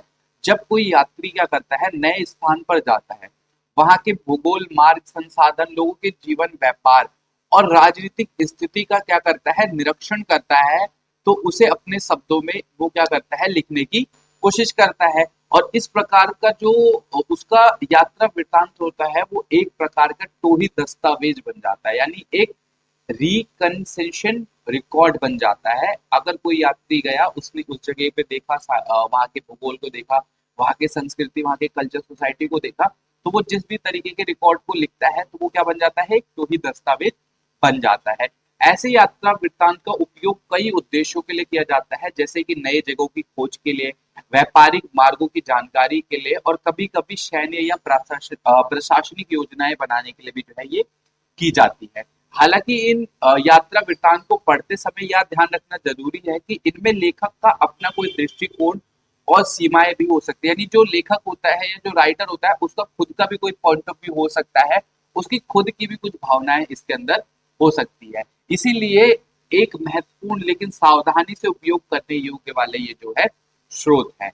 अब इसके हम ओवरऑल कंक्लूजन्स की बात करें तो ये क्या कहता है कि यात्रा और यात्रा वृत्तांत जो है टोही ग्रंथ के रूप में हमें किसी स्थान की क्या करता है, गहराई से इंफॉर्मेशन यानी जानकारी देता है, चाहे वो इतिहास हो गया, भूगोल तथा प्रशासनिक समझ को विकसित करने में एक महत्वपूर्ण भूमिका निभाता है। यानी इसमें जो है जो टोही ग्रंथ है उसका हमें यूज तो करना है, लेकिन उसे देख के करना है कि भाई जो राइटर है कहीं ऐसा तो नहीं कि ज्यादा पॉइंट ऑफ व्यू जो है वो उसी का बताया। तो काफी इंटरेस्टिंग टॉपिक है, बिल्कुल मैं एकदम इजी इजी वर्ड्स में आपको बताऊंगा। नोट्स भी मैंने पूरे बिल्कुल वैसे ही बनाए हैं जो आपको समझ में आ जाए और अच्छे से मैंने जो है इसको बताया, तो आप एंड तक देखिए, डेफिनेटली सब कुछ समझ में आ जाएगा। कोई डाउट होगा तो आप डेफिनेटली कमेंट करो यार, क्लियर कर लेंगे उसके अंदर, तो इतनी टेंशन नहीं लेनी है, ठीक है। यात्रा लेखन और वैज्ञानिक अन्वेषण आपस में गहराई से जुड़े हुए हैं। अब सबसे पहले पहले मैं टॉपिक का नाम बता देता हूँ। तो हम सेकंड टॉपिक जो पढ़ रहे हैं वो यात्रा लेखन और वैज्ञानिक अन्वेषणों के बारे में पढ़ रहे हैं। ठीक है। अब बात करते हैं इसके अंदर यात्रा लेखन और वैज्ञानिक अन्वेषण आपस में गहराई से जुड़े हुए हैं, क्योंकि इतिहास में कई यात्रा केवल घूमने के लिए नहीं बल्कि ज्ञान प्राप्त करने और नई चीजों की खोज के लिए भी की जाती है। जब यात्रा अलग अलग स्थान पर जो है अलग अलग स्थान पर यात्री क्या करते हैं, यात्रा करने के लिए जाते हैं, तो वहाँ की प्राकृतिक स्थिति, जलवायु, वनस्पति, जीव जंतु, वहाँ की विशेषताओं को जो है ध्यान में रखते हैं और फिर जाके यात्रा करते हैं। इस प्रकार यात्रा लेखन ने विज्ञान के विकास में महत्वपूर्ण योगदान दिया। इन विवरण के आधार पर लोगों को दुनिया के विभिन्न हिस्सों के बारे में जानकारी मिली। यानी जब कोई भी पर्टिकुलर पर्सन है वो एक प्लेस से क्या करेगा, कोई भी पर्टिकुलर पर्सन है वो एक प्लेस से किसी दूसरे प्लेस पे जब जाएगा, वहां पर जो है यात्रा करेगा, और यात्रा करने के बाद जब वहाँ पे वहाँ की जो प्रकृति है, वहाँ का जो भूगोल है, वहाँ का जो पर्यावरण है, वहाँ का जो नेचर है, उसके बारे में जो है वो समझाता है। तो उससे क्या करता है, जो हमारा नेचुरल साइंस होता है उसमें काफी ज्यादा वो हेल्पफुल होता है। यानी यात्रा वृत्तांत आज जो है वो आगे चलकर वैज्ञानिक ग्रंथ के रूप में भी काम आता है। यानी जब कोई उस जगह पे यात्रा करेगा, वहां पे बताएगा कि वहां पे इस तरीके के पेड़ पौधे मिलते हैं, वो इस पेड़ पौधे जो है उस तरीके की जड़ी बूटियों में काम आते हैं। तो उससे क्या होता है, एक साइंटिफिक खोज में भी काफी ज्यादा जो है उसमें हेल्प मिलती है। तो मतलब बेसिकली कोई यात्रा जब करता है तो इन पर्पज से अगर यात्रा करता है तो वो काफी ज्यादा जो है हेल्पफुल होता है। अब इसी के अंदर बात करें, हालांकि यह भी ध्यान रखना जरूरी है कि यात्रा वैज्ञानिक जो है यात्रा जो होता है वो हर यात्री वैज्ञानिक नहीं होते, इसको भी ध्यान में रखना है। इसलिए उनकी जानकारी कभी कभी अधूरी या व्यक्तिगत दृष्टिकोण से भी प्रभावित हो सकती है। इसीलिए हमें क्या करना है, इन स्रोतों को सोच समझ के और सावधानी से उपयोग करना है। मतलब जो अब बंदे ने लिख दिया तो जरूरी थोड़ी ना कि भाई वो एक साइंटिस्ट है और उसने जो है रिसर्च करके ही पूरा उस तरीके के कॉन्सेप्ट को बताया होगा। तो हमें जो है बिल्कुल ध्यान रख के जो है काम करना है। निष्कर्ष रूप में कहे तो यात्रा लेखन केवल अनुभव को साझा करने का माध्यम नहीं है, बल्कि यह एक वैज्ञानिक अन्वेषण और ज्ञान के विस्तार का महत्वपूर्ण साधन है, जो कि काफी यूजफुल रहेगा। अब बात करते हैं भूगोल और मानव चित्रण में यात्रियों का योगदान। यानी बेसिकली जो भी मानचित्र के अंदर भूगोल और मानचित्र के अंदर जो यात्री थे या जो भी अलग अलग यात्रा उन्होंने करी, उन्होंने किस तरीके से मैपिंग में अपना योगदान दिया, यानी मैप बनाने में किसी भी जगह की किस तरीके से हेल्प हुई, उसकी बात करेंगे। तो इतिहास में यात्रियों ने क्या करा, भूगोल यानी ज्योग्राफिक मानचित्र यानी मैपिंग के विकास में बहुत महत्वपूर्ण भूमिका निभाई। जब लोग क्या करते थे, एक स्थान से दूसरे स्थान की यात्रा करते थे, तो वो केवल क्या करते थे, कोई अनुभव नहीं लेते थे, बल्कि वो रास्ते बताते थे, नदियों के बारे में बताते थे, वो क्या करते थे, वहां पे जो पहाड़ होते थे उसके बारे में बताते थे, वहां पे किस तरीके के शहर हैं, समुद्री मार्ग की जो जानकारियां होती थी वो काफी ज्यादा जो है आने वाले लोगों के लिए काफी महत्वपूर्ण हो होती थी। इसी जानकारी के आधार पर मानचित्र यानी मैपिंग जो है, मैप जो है वो बनाए जाने लगे। अलग अलग जो भी यात्री गए उन्होंने अपने अनुभव को बताया कि भाई इस रास्ते पे इस तरीके से जाना है, ये टापू मिलेगा, यहाँ रुकना है, इस तरीके से। तो धीरे धीरे करके लोगों ने क्या करा, उससे मैप बनाना स्टार्ट कर दिया। यात्रियों ने क्या करा, अपने वृत्तांत में स्थान की दूरी, दिशा, जलवायु, प्राकृतिक संसाधन और मार्गों के बारे में भी बताया और इसका जो है वर्णन करा। और इसी विवरण से क्या हुआ, नए क्षेत्र के बारे में जानकारी मिली और दुनिया के नक्शे को भी एक सटीक आधार मिला। ठीक है। तो ये क्या करा, जब कोई भी व्यक्ति किसी जगह पे गया, उसने यात्रा करी, तो ये काफी ज्यादा हेल्पफुल हुआ मैप बनाने के लिए। हालांकि शुरुआती मानचित्र पूरी तरह से जो है सटीक नहीं होते थे, क्योंकि उस समय इतनी विकसित तकनीक नहीं थी, इतनी टेक्नोलॉजी नहीं थी कि इतने अच्छे अच्छे जो है मैप्स बनाए जा सके। लेकिन फिर भी इन यात्राओं ने आगे चलकर आधुनिक और वैज्ञानिक मानचित्र की भी नींव रखी। यानी बेसिकली ये कह सकते हैं कि मैपिंग की भी उस समय से ही स्टार्टिंग हुई। जब यात्री क्या करते थे, यात्रियों का जो मतलब किसी स्थान पे गए, उन्होंने यात्रा करा, अपने अनुभव को देखा, वहां नदी और रास्तों के बारे में बताया, तो ये जो है मैप बनाने में भी काफी ज्यादा हेल्पफुल होते थे। यानी यात्रियों का योगदान भूगोल और मानचित्र के विकास में एक आधारभूत सहयोग रहा, क्योंकि उनके द्वारा एकत्रित की गई जानकारियों ने दुनिया को समझने और उसे नक्शे में दर्शाने में काफी महत्वपूर्ण योगदान दिया। अब बात करते हैं भूगोल और मानचित्र में यात्रियों के योगदान के उदाहरण की, यानी कुछ एग्जाम्पल्स भी मैं लेके आया हूँ आपके लिए, जिससे डेफिनेटली इन लोगों के बारे में आपने जरूर सुना होगा, तो ये इससे आपको पॉइंट ऑफ व्यू अच्छे से क्लियर हो जाएगा। तो उन्हीं में से सबसे पहला जो हमारा सबसे मेन है वो है जो हमारे कोलंबस साहब है, जिनको हर कोई ही जानता ही होगा डेफिनेटली, जितने भी स्टूडेंट्स हैं, जो जानता है तो कमेंट बॉक्स में मुझे जरूर बताना कि ये कौन है। ठीक है, तो सबसे पहले बात करते हैं, समुद्री यात्रा इन्होंने जो है करी, और इन्होंने क्या करा, नए क्षेत्र अमेरिका तक वो पहुंचे। यानी जो कोलंबस थे वो क्या करे, उन्होंने अमेरिका की खोज करी थी, और उनकी यात्रा से दुनिया के नक्शे में एक नए महाद्वीप जो है जुड़ गए थे। और इनके योगदान की बात करें तो इन्होंने क्या करा था, एक नई भूमि की खोज करी थी और समुद्री मार्ग की जानकारी भी ली थी। यानी ये निकले थे बेसिकली एक तो एशिया महाद्वीप में आने के लिए, बट वो क्या करते गए, गलती से वो गलत रास्ते चले गए और उन्होंने क्या करा, अमेरिका की खोज कर दी। वास्को डी गामा के बारे में कौन नहीं जानता होगा, हर कोई स्टूडेंट जानता ही होगा।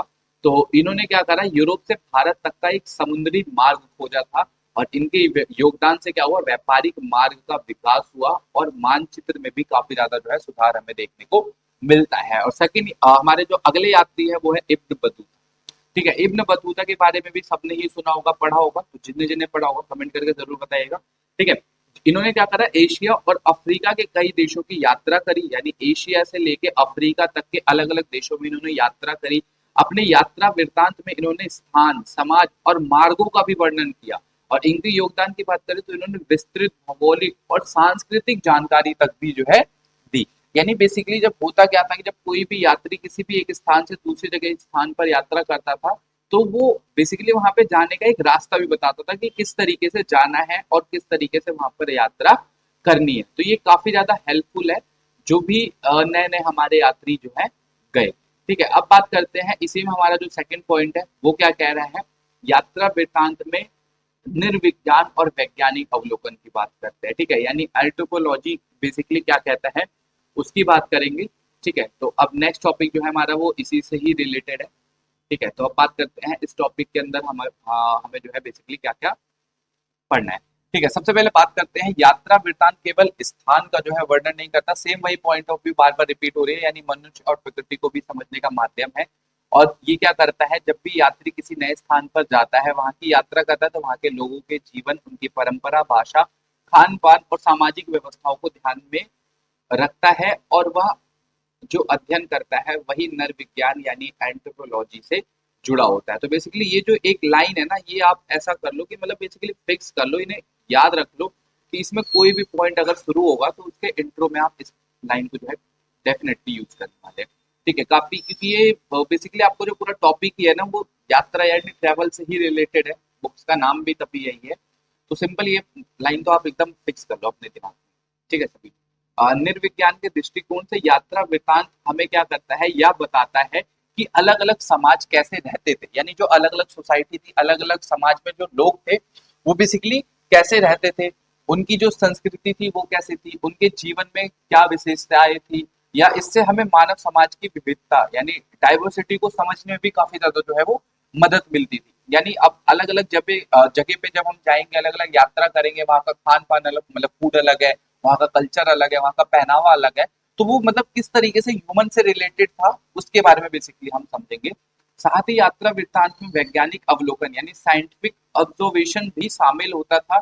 यानी यात्री क्या करते थे, आसपास की जो भी प्राकृतिक चीजें थी जैसे जलवायु, भूमि, पेड़ पौधे, जानवर आदि का भी ध्यान पूर्वक निरीक्षण करते थे। मतलब जब वो यात्रा करते थे वो सब कुछ देखते थे, एब्जॉर्ब करते थे बेसिकली, किस तरीके के वहाँ पे पेड़ पौधे हैं, किस तरीके, मतलब कभी भी कुछ भी हो सकता है भाई, किसी भी पेड़ पे कोई औषधि बच जाए, किस पेड़ पे कुछ हो जाए, तो हमें थोड़ी ना कुछ पता है। तो इसी वजह से वो एकदम बिल्कुल डीप रिसर्च करते थे, यानी अपने लेखन में दर्ज करते थे, और जानकारी आगे चलकर क्या करते थे, भूगोल, पर्यावरण और अन्य वैज्ञानिक विषयों के लिए भी उपयोगी बनती थी। ठीक है, हालांकि यह ध्यान रखना जरूरी है कि यात्रियों की जो जानकारी होती थी उनके अपने अनुभव और समझ पर आधारित होती थी, इसलिए कभी कभी इसमें जो है सीमाएं और पक्षपात भी हो सकते थे। यानी आपको बस ये ध्यान रखना है कि जब भी कोई यात्री किसी जगह पे यात्रा करेगा तो उसके भी कुछ पॉइंट ऑफ व्यू हो सकते हैं, या उसने उस समय जो उस पेड़ पौधे, उस नेचर, उस प्रकृति, उस सोसाइटी के बारे में जो समझा होगा तो उसने वो बताया होगा, जो उसको लगा होगा। जरूरी थोड़ी ना कि वो मतलब जैसा उसने समझा वही उसने बता दिया, क्योंकि उस समय कोई ऐसा ठोस सबूत तो था नहीं, कोई ठोस प्रूफ तो था नहीं जो हम बता दे। ठीक है, तो इसीलिए हमें महत्वपूर्ण शोध और उसमें मानव समाज और प्रकृति के बारे में गहराई से जानकारी जो है प्रदान करते थे।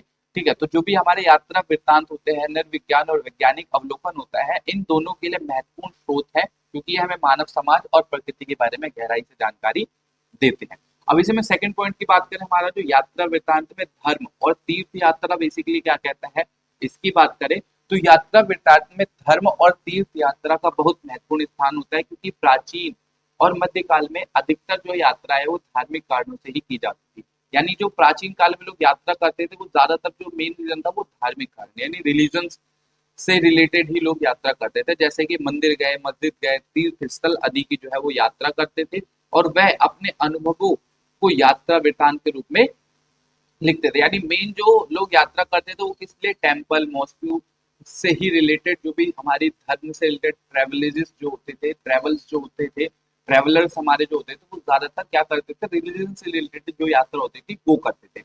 इन वृत्तांतों में यात्रियों ने केवल धार्मिक स्थान जो है स्थलों का ही वर्णन नहीं किया, बल्कि वहाँ के धार्मिक रीति रिवाज, पूजा जो भी पद्धति होती थी, जो भी परंपराएं होती थी और लोगों की जो आस्था होती थी उसको भी विस्तार से बताया।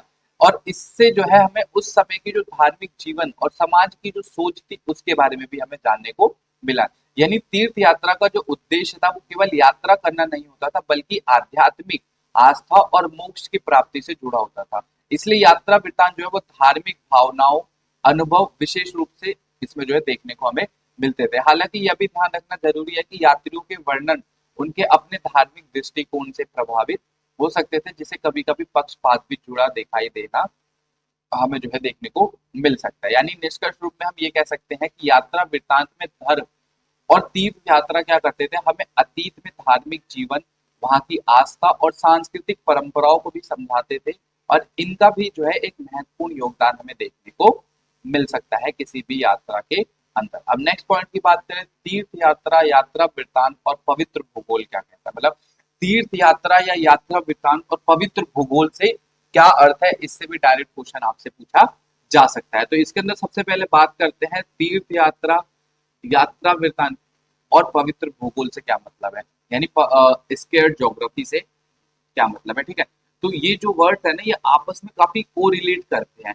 तीर्थ यात्रा क्या है, वह यात्रा है जो लोग धार्मिक आस्था के कारण पवित्र स्थलों की ओर जाने के लिए करते हैं, या पवित्र स्थलों से जुड़ने के लिए इस यात्रा को करते हैं। अब इसी के अंदर क्या करते हैं लोग, जब इन यात्राओं का जो उद्देश्य होता है वो केवल स्थान तक पहुंचना नहीं होता, बल्कि आध्यात्मिक अनुभव, श्रद्धा और मोक्ष प्राप्ति भी होती है।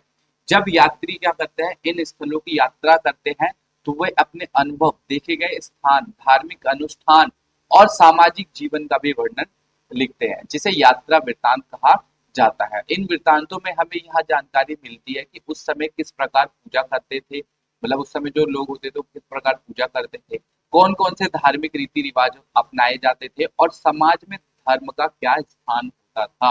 यानी रिलीजन्स का जो रिलीजन जो है वो किस प्लेस पे उस समय समाज में स्टे करता था, वो भी जो है इसके अंदर बताया जाता है। अब इसी के अंदर पवित्र भूगोल के संबंध की बात करें तो पवित्र भूगोल का संबंध उन स्थान से है जिन्हें धार्मिक दृष्टि से विशेष महत्व दिया जाता है, जैसे कि नदियां, यानी किसी भी नदी का, किसी भी पवित्र स्थान, किसी भी जगह से क्या महत्व है। पर्वत हो गए, मंदिर हो गई, जो भी तीर्थ स्थल हो गए, ये स्थान केवल भौगोलिक नहीं होते थे, बल्कि इनके साथ धार्मिक मान्यताएं, कथा, आस्था भी जुड़ी हुई होती थी। उदाहरण की बात करें तो नदी या पर्वत को पवित्र मानना उसे एक विशेष धार्मिक पहचान दिलाने का ही एक क्या है, जरिया है। इन यात्राओं का संबंध क्या है कि तीर्थ यात्रा पवित्र भूगोल के स्थान तक ही की जाती थी, और इन यात्राओं के अनुभव में यात्रा वृत्तांत में दर्ज की जाने वाली हर प्रकार की जो जानकारियां होती थी वो क्या करती थी, यात्रा वृत्तांत हमें पवित्र भूगोल और धार्मिक जीवन को समझाने में एक महत्वपूर्ण योगदान देती थी। बेसिकली जब कोई यात्रा करेगा, यात्रा से रिलेटेड जो अलग अलग नदियां हैं, पर्वत है, पहाड़ श्रृंखला है, वो काफी ज्यादा इसके अंदर फेमस हो जाते हैं। जैसे मैं बात करूं अगर एग्जाम्पल की, तो जिन जिन लोगों ने वैष्णो देवी की यात्रा करी होगी, जिन्होंने करा होगा उन्हें डेफिनेटली पता होगा, तो कमेंट बॉक्स में बताएगा जरूर। जब हम वैष्णो देवी की यात्रा करते हैं, तो यात्रा जब हम शुरुआत करते हैं तो जैसे ही आप वहाँ पे एंट्री करेंगे, तो सबसे पहले वहाँ पे ना एक बाण गंगा नाम से एक नदी है, जिसके बारे में हर कोई ने सुना भी होगा, अगर कोई गया भी नहीं होगा, या जो गया होगा तो वो डेफिनेटली उस नदी में जाके वहाँ पे स्नान जरूर करा होगा, वहाँ के जल को जो है पिया होगा, या जो भी है, तो बेसिकली क्या है, उसका भी तो किसी ना किसी तरीके से धर्म से वो यानी रिलीजन से रिलेटेड है ना, उसको भी किसी ना किसी तरीके से तो बताया गया है, पवित्र माना गया है। तो वैसे ही सेम कोई भी नदी, पर्वत, पहाड़, श्रृंखला भी जो है धर्म से रिलेटेड हो सकते हैं। तीर्थ यात्रा वृतांत और पवित्र भूगोल मिलकर हमें क्या करते हैं, अतीत की धार्मिक आस्था, संस्कृति और समाज में जीवन की जो गहराई से क्या करते हैं, एक तरीके से जानकारी देते हैं। ठीक है, तो मतलब बेसिकली ये भी पॉइंट्स आपको ध्यान में रखना है। ठीक है, ऐतिहासिक अध्ययन के लिए तीर्थ यात्रा के महत्व की बात करें, यानी जो ऐतिहासिक अध्ययन उसमें तीर्थ यात्रा का महत्व क्या है उसकी बात करें, तो तीर्थ कथा वह कहानी और वर्णन होते हैं जो पवित्र स्थल, धार्मिक यात्रा और उनसे जुड़ी मान्यताओं के बारे में हमें क्या करते हैं, बताते हैं। इतिहास के अध्ययन में इनका बहुत महत्वपूर्ण स्थान होता है, क्योंकि ये क्या करते हैं, हमें अतीत, जीवन, आस्था और सांस्कृतिक परंपराओं के बारे में भी काफी ज्यादा जो है वो समझाने की कोशिश करते हैं। धार्मिक रीति रिवाज यानी तीर्थ कथाओं के माध्यम से हमें यह पता चलता है कि लोग जो है किन स्थानों को पवित्र मानते थे, वह कौन कौन से धार्मिक रीति रिवाज और अनुष्ठान करते थे, और समाज में धर्म का क्या महत्व होता था। यह कथा उस समय के लोगों के जो भी माइंडसेट थे उसके बारे में हमें दिखाने की जो है कोशिश करते थे, कि उस समय के जो लोगों के माइंडसेट थे, लोग बेसिकली क्या सोचते थे, उसके बारे में काफी ज्यादा जो है ये बताता है। इसके अलावा तीर्थ कथा हमें क्या करते हैं, पवित्र भूगोल यानी जो स्केर्ड ज्योग्राफी है उसके बारे में भी जानकारी देते हैं, यानी जैसे कौन सी नदी, पर्वत या स्थान धार्मिक रूप से महत्वपूर्ण था। इससे इतिहासकार यह समझ पाते हैं कि अलग अलग क्षेत्रों में धर्म और संस्कृति कैसे विकसित हुई। और वहां पे हालांकि यह ध्यान रखना भी जरूरी है कि तीर्थ कथा पूरी तरह से तथ्यात्मक नहीं होती, क्योंकि इनमें आस्था, कल्पना और मिथ भी जो है मिला हुआ होता है, इसलिए इन्हें इतिहास के स्रोत के रूप में उपयोग करना एक क्रिटिकल अप्रोच भी माना जा सकता है। मतलब एक ऐसा हिस्ट्री स्टूडेंट आप पूरी तरीके से उसको रिलेट नहीं कर सकते हो, तो उसका क्रिटिकल अप्रोच भी आपको देखना है, यानी आलोचना भी करनी है। ठीक है, तो अब इसी के अंदर बात करें जो टोही यात्रा और कथा, जो भी हमारे अलग अलग सीमाएं होती है इसके अंदर, कथाओं के अंदर, उसकी बात करें तो तीर्थ टोही यात्रा और तीर्थ हाथों की सीमाओं की बात करें तो इसके अंदर सबसे पहले क्या हो सकता है, व्यक्तिगत दृष्टिकोण, यानी खुद जो है वो सब्जेक्टिव हो सकता है, यानी लेखक के अपने नजरिए से लिखा हुआ हो सकता है। पूरी तरह से जो है निष्पक्ष जानकारी जो है उसके अंदर हमें नहीं देखने को मिलती है। बेसिस यानी पक्षपात हमें देखने को मिल सकता है, यानी धार्मिक या सांस्कृतिक पक्षपात हो सकता है। दूसरी सभ्यताओं को गलत समझाया जा सकता है। तो बेसिकली वो ऐसा ना हो कि भाई किसी एक पॉइंट ऑफ व्यू पे ही वो ज्यादा तरीके से जुड़ा हो, तो इस पॉइंट को भी हमें जो है ध्यान में रखना है। अधूरी जानकारी हो सकती है, यानी जो है इनकम्प्लीट इंफॉर्मेशन हमें इसमें देखने को मिल सकता है, यानी यात्री हर जगह तो नहीं जाता, तो उसने जो देखा जहां तक गया उसी के बारे में उसने बता दिया, यानी सीमित अनुभव के आधार पर भी जो है लिखा जा सकता है। अतिशयोक्ति यानी एग्जिक्शन भी हमें देखने को मिल सकता है, यानी बातों को रोचक बनाने के लिए उसने क्या करा, बढ़ा चढ़ाकर बता दिया होगा, यानी जो पॉइंट्स उसने देखा जस्ट उसी बातों को उसने क्या करा होगा, बढ़ा चढ़ाकर बता दिया होगा, यानी वास्तविक जो है बातें इसके अंदर नहीं बताई गई होगी। ये भी पॉइंट्स इसके अंदर आप बता सकते हो। ठीक है, भाषा और समझ की समस्याएं भी हो सकती है, यानी स्थानीय भाषा ना समझ पाना और गलत जानकारी दे देना भी इसके अंदर शामिल हो सकता है। ठीक है, अनुवाद में भी त्रुटि हो सकती है, यानी जो भी उसने वहां पे लैंग्वेजेस या बुक्स जो पढ़ी होंगी उसको क्या पता वो सही से ट्रांसलेट ना कर पाया हो, तो जितना उसने समझा उतना उसने बता दिया। ठीक है, तो इन पॉइंट्स को भी हमें ध्यान रखना है। धार्मिक प्रभाव भी इसमें देखने को मिल सकता है, यानी आस्था के कारण चीजों को आदर्श रूप में ना दिखाना और वास्तविक स्थिति मतलब छिपाना भी जो है इसके अंदर शामिल हो सकता है। सीमित समय और स्थान भी जो है देखने को मिल सकता है, और वैज्ञानिक कमी भी इसके अंदर हमें देखने को मिल सकती है, यानी केवल एक समय और जगह का वर्णन करना पूरे समाज की सही तस्वीर नहीं मिलती। ठीक है, और तो ही खाते यानी वैज्ञानिक की कमी भी हो सकती है, यानी सभी यात्रियों ने क्या करा, इसे वैज्ञानिक नहीं होते हुए भी उन्होंने यात्रा करी और जो इन्फॉर्मेशन था उसको बताने की कोशिश उसके अंदर करी है। तो यानी जरूरी नहीं है कि भाई कोई साइंटिस्ट है नहीं और उसने यात्रा करा, जो उसने समझा वो उसने बता दिया।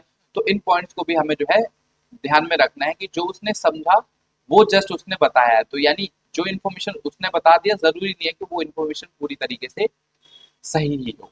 ठीक है, तो अब इस यूनिट के ओवरऑल कंक्लूजन्स की बात करें तो ओवरऑल कंक्लूजन में हम ये कह सकते हैं कि टोही यात्रा और तीर्थ यात्रा से जुड़े यात्रा वृत्तांत इतिहास के महत्वपूर्ण स्रोत होते हैं, जो क्या करते हैं, अतीत के भूगोल, वहां के समाज, संस्कृति, धर्म और ज्ञान के बारे में मूल्यवान जानकारी प्रदान करते हैं।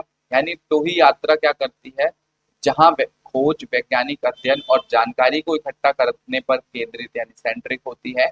वहीं तीर्थ यात्रा क्या करती है, धार्मिक आस्था, परंपरा और आध्यात्मिक अनुभव को दर्शाती है।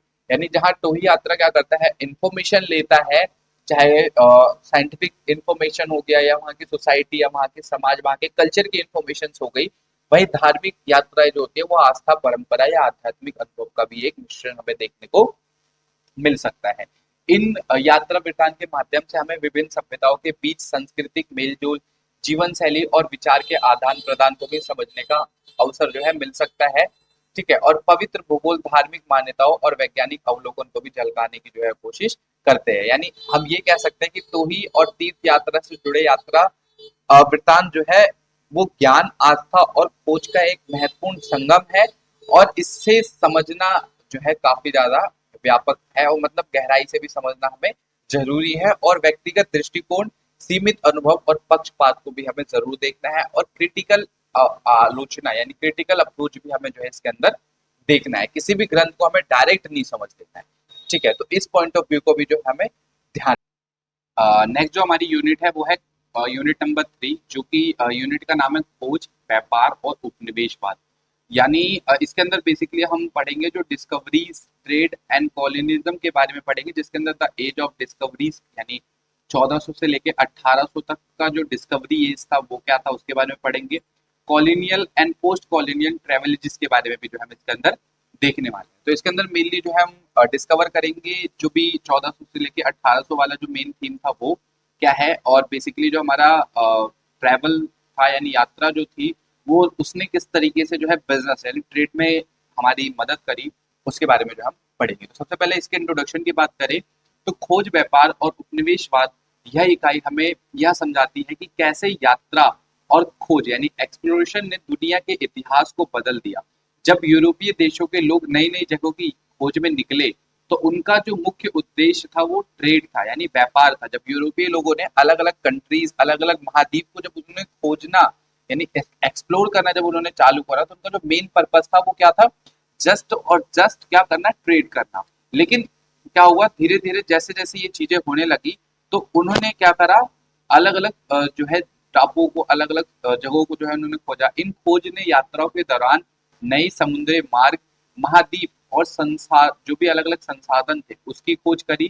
धीरे धीरे यह खोज जो है केवल व्यापार तक सीमित नहीं रही, बल्कि शक्तिशाली देशों ने इन्हें नए क्षेत्रों पर अपना नियंत्रण यानी कंट्रोल स्थापित करना शुरू कर दिया, जिससे उपनिवेशवाद यानी कॉलोनिज्म कहा जाता है। ठीक है, व्यापार के माध्यम से विभिन्न देशों के बीच वस्तुओं, विचारों और सांस्कृतिक का आदान प्रदान हुआ, लेकिन इसके साथ ही उपनिवेशवाद ने कई देशों के संसाधनों का शोषण यानी एक्सप्लॉयटेशन भी किया। इस प्रक्रिया ने दुनिया की आर्थिक, सामाजिक और राजनीतिक संरचना को भी गहराई से प्रभावित करी। यानी सिंपल वर्ड्स में बात करें तो खोज, व्यापार, उपनिवेशवाद यही इस यूनिट का जो है एक मेन थीम है। यानी किस तरीके से खोज हुई, खोज से किस तरीके से व्यापार हुआ, और व्यापार ने किस तरीके से उपनिवेशवाद को जन्म दिया। मेनली इस यूनिट का जो है मेन थीम यही है। अब इसके अंदर हम सबसे पहले बात करेंगे जो खोज का युग था, इसकी जो पृष्ठभूमि यानी 1400 से लेके 1800 वाला जो एज था, बैकग्राउंड ऑफ 14 टू 18 सेंचुरीज की बात करेंगे।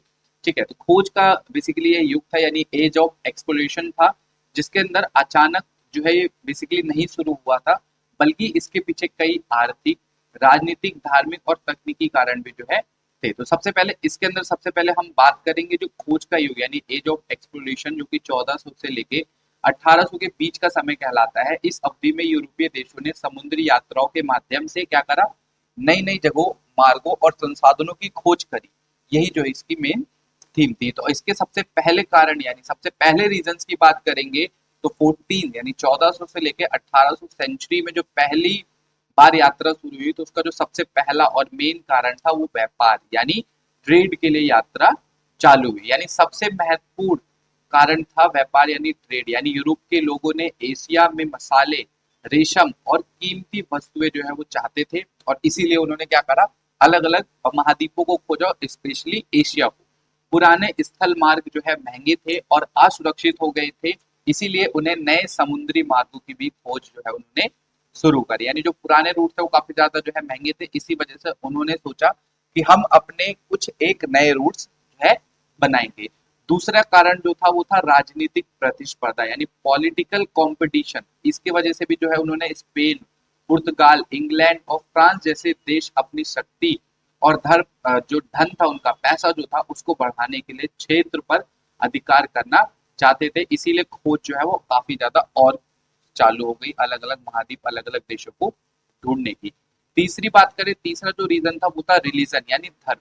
तीसरा कारण था धर्म, यानी यूरोपीय लोग ईसाई धर्म का प्रसार करना चाहते थे, उसका एडवर्टाइजमेंट करना चाहते थे। इसलिए उन्होंने क्या करा, नए क्षेत्रों को जाकर अपने धर्म को फैलाने की कोशिश करी, यानी नए क्षेत्रों को उन्होंने एक्सप्लोर करा, नए नए प्लेसेस को ढूंढा और वहां पे अपने धर्म को फैलाया। इसके अलावा जो हमारा मेन कारण था वो था विज्ञान और तकनीक, यानी साइंस एंड टेक्नोलॉजी से भी इसमें ज्यादा जो है प्रगति हुई। यानी इसमें क्या हुआ, जब लोगों ने अलग अलग जगह को खोजा तो कंपास, बेहतर जहाज और उन्नत मानचित्र ने लंबी दूरी को तय करने में काफी ज्यादा जो है हमारी हेल्प करी।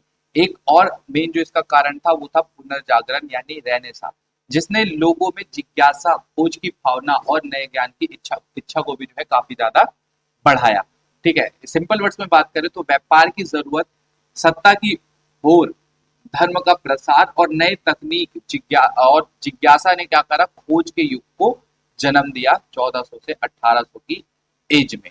तो मेनली जो उस समय यात्रा की जाती थी वो इसी पर्पज से की गई, जिससे काफी ज्यादा लोगों तक जो है अलग अलग जो भी सत्ता की होड़ थी, धर्म का प्रसार था, नई तकनीक लोग चाहते थे, उनके अंदर जो क्यूरियोसिटी थी, जिज्ञासा थी, उसके वजह से भी उन्होंने क्या करा, नए नए जगह को खोजा। यानी की पॉइंट्स में मैं बताऊं आपको तो सिंपल वर्ड्स में, एशिया के साथ व्यापार की मांग की वजह से जो है खोज के युग बढ़ा, नए समुद्री मार्ग की खोज की गई, यूरोपीय देशों के बीच प्रतिस्पर्धा बढ़ी और ईसाई धर्म का भी प्रसार हुआ, और तकनीकी विकास यानी कंपस जो था, जहाज था, अलग अलग मैपिंग यानी बनाए जाने जो है शुरू हुए, और पुनर्जागरण से भी इसकी जिज्ञासा जो है काफी ज्यादा बढ़ी। यानी खोज का जो मेन युग था उसका चालू होने के पीछे जो रीजन था वो हमारा यही था।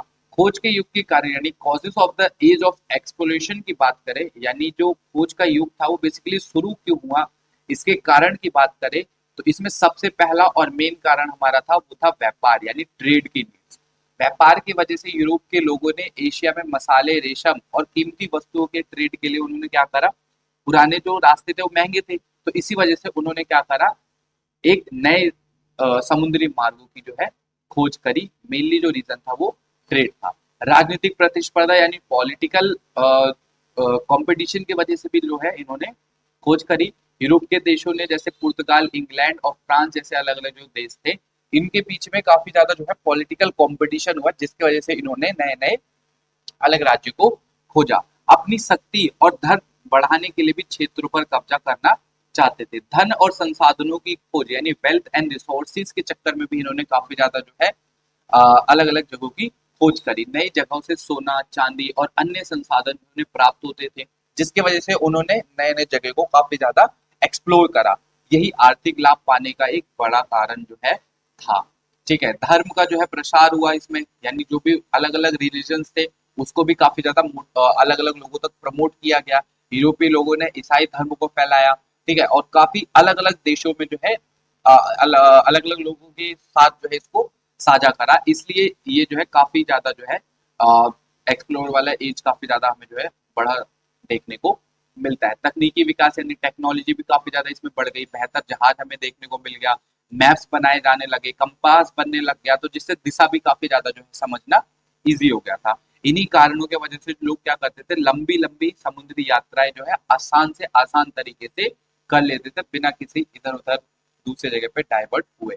पुनर्जागरण का प्रभाव यानी इम्पैक्ट ऑफ रेनेसां यानी पुनर्जागरण के कारण लोगों ने नई चीजों को जानने और खोजने की जिज्ञासा भी काफी ज्यादा बढ़ाई, और इसी खोज ने यात्रा को प्रोत्साहन भी मिला। तो पुनर्जागरण जो ये वर्ड है, ये तो रेनेसा के बारे में डेफिनेटली सबने ही सुना होगा।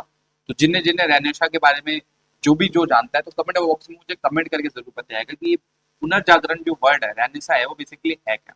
ठीक है, देखता हूँ मैं कि कितने लोग हमारे जानते हैं, कितने स्टूडेंट्स जो हैं बेसिकली पढ़े हैं या पढ़े हैं तो इसको याद रखा है। ठीक है, तो कमेंट करके जरूर बताइएगा, मैं कमेंट जरूर रीड करूंगा। ठीक है, नए मार्गों की खोज यानी सर्च फॉर न्यू रूट्स। ठीक है, उन्होंने क्या करा, पुराने व्यापार मार्गों पर ऑटोमन साम्राज्य का जो नियंत्रण था, इसीलिए उन्होंने क्या करा, नए मार्गों को भी काफी ज्यादा खोजा, जिससे यूरोप को नए रास्ते खोजने पड़े। ठीक है, तो जो पुराने रूट्स थे वो क्या थे, ऑटोमन साम्राज्य के जो है अधीन था और वो उनके अंडर में आता था। तो इसी वजह से उन्होंने क्या करा, नए रूट्स को भी काफी ज्यादा प्रमुख यात्रा और खोजकर्ता, यानी अब जो नेक्स्ट टॉपिक है हमारा वो है प्रमुख यात्रा और खोजकर्ता से रिलेटेड, यानी जो अलग अलग खोजकर्ता थे वो कौन कौन से थे, इनको हम आगे जो है डिटेल्स में भी पढ़ेंगे। तो वही कुछ कुछ जो खोजकर्ता है उन्हीं की बात करेंगे, जैसे कोलंबस हो गए, जिन्होंने 1492 में अटलांटिक महासागर पार करके अमेरिका पहुंचे थे। उन्हें लगा था कि वो एशिया पहुंचे, मैंने बताया था ना कि आपको कि उन्हें लगा कि वो एशिया की खोज में निकले हैं, बट वो गलत रूट पे जाने की वजह से अटलांटिक महासागर पर पहुंच गए थे। और अमेरिका की खोज से उन्होंने विश्व इतिहास में काफी बड़ा बदलाव जो है लाया था। ठीक है, वास्को डी गामा के बारे में सब हर कोई जानता है। ठीक है, जिन्होंने 1498 में समुद्री मार्ग से भारत की खोज करी थी, और उन्होंने मतलब खोज क्या करी थी, भारत पहुंचे थे और उन्होंने यूरोप और भारत के बीच सीधा एक समुद्री व्यापार यानी एक ट्रेड मार्ग, सी ट्रेड मार्ग जो है बनाया था वास्को डी गामा ने। ठीक है, उसके बाद बात करते हैं हमारे जो पहले थे, जो थर्ड थे वो फेडरिन मैकेनिजी थे, जिन्होंने पहली बार पृथ्वी की परिक्रमा जो है मतलब बेसिकली चक्कर कर काट के उन्होंने ये बताया था कि पृथ्वी जो है वो गोल है और समुद्र से दुनिया से जुड़ी हुई है, समुद्र से घिरी हुई है। ठीक है, उसके बाद जो है बेरेटो बुलम दास यानी अफ्रीका के दक्षिणी सिरे यानी campus cap of good hope तक वो पहुंचे थे, और उन्होंने भारत के समुद्री मार्गों की खोज का रास्ता भी बताया था। ठीक है, तो ऐसे अलग अलग खोज करता है, तो ये नोट्स में आपको दूंगा, एक बार उसमें पढ़ लीजिएगा, बाकी डिटेल्स में भी हम बात करेंगे। तो नेक्स्ट टॉपिक पे चलते हैं फटाफट, वरना वीडियो भी थोड़ी क्या बहुत बड़ी हो जाएगी। ठीक है, तो आपको भी थोड़ा समझने में मुश्किल हो जाएगा। ठीक है, तो नेक्स्ट अब बात करते हैं यात्रा वृत्तांत और व्यापार नेटवर्क का विस्तार, यानी यात्रा वृत्तांत ने व्यापार नेटवर्क यानी ट्रेड नेटवर्क के विस्तार में किस तरीके से अपनी इम्पोर्टेंस दिखाई थी, उसके बारे में बात करें। तो यात्रा वृत्तांत ने व्यापार नेटवर्क यानी ट्रेड नेटवर्क के विस्तार में बहुत महत्वपूर्ण भूमिका निभाई। जब व्यापारी, खोजकर्ता और यात्री अलग अलग स्थान की यात्रा करते हैं, तो वे अपने अनुभव में वहां के मार्ग, बंदरगाह, बाजार, वस्तु और व्यापार की संभावनाओं का विवरण लिखते हैं। यह वृत्तांत अन्य व्यापारी और देश के लिए एक प्रकार की मार्गदर्शिका यानी गाइड जो है बन जाती है।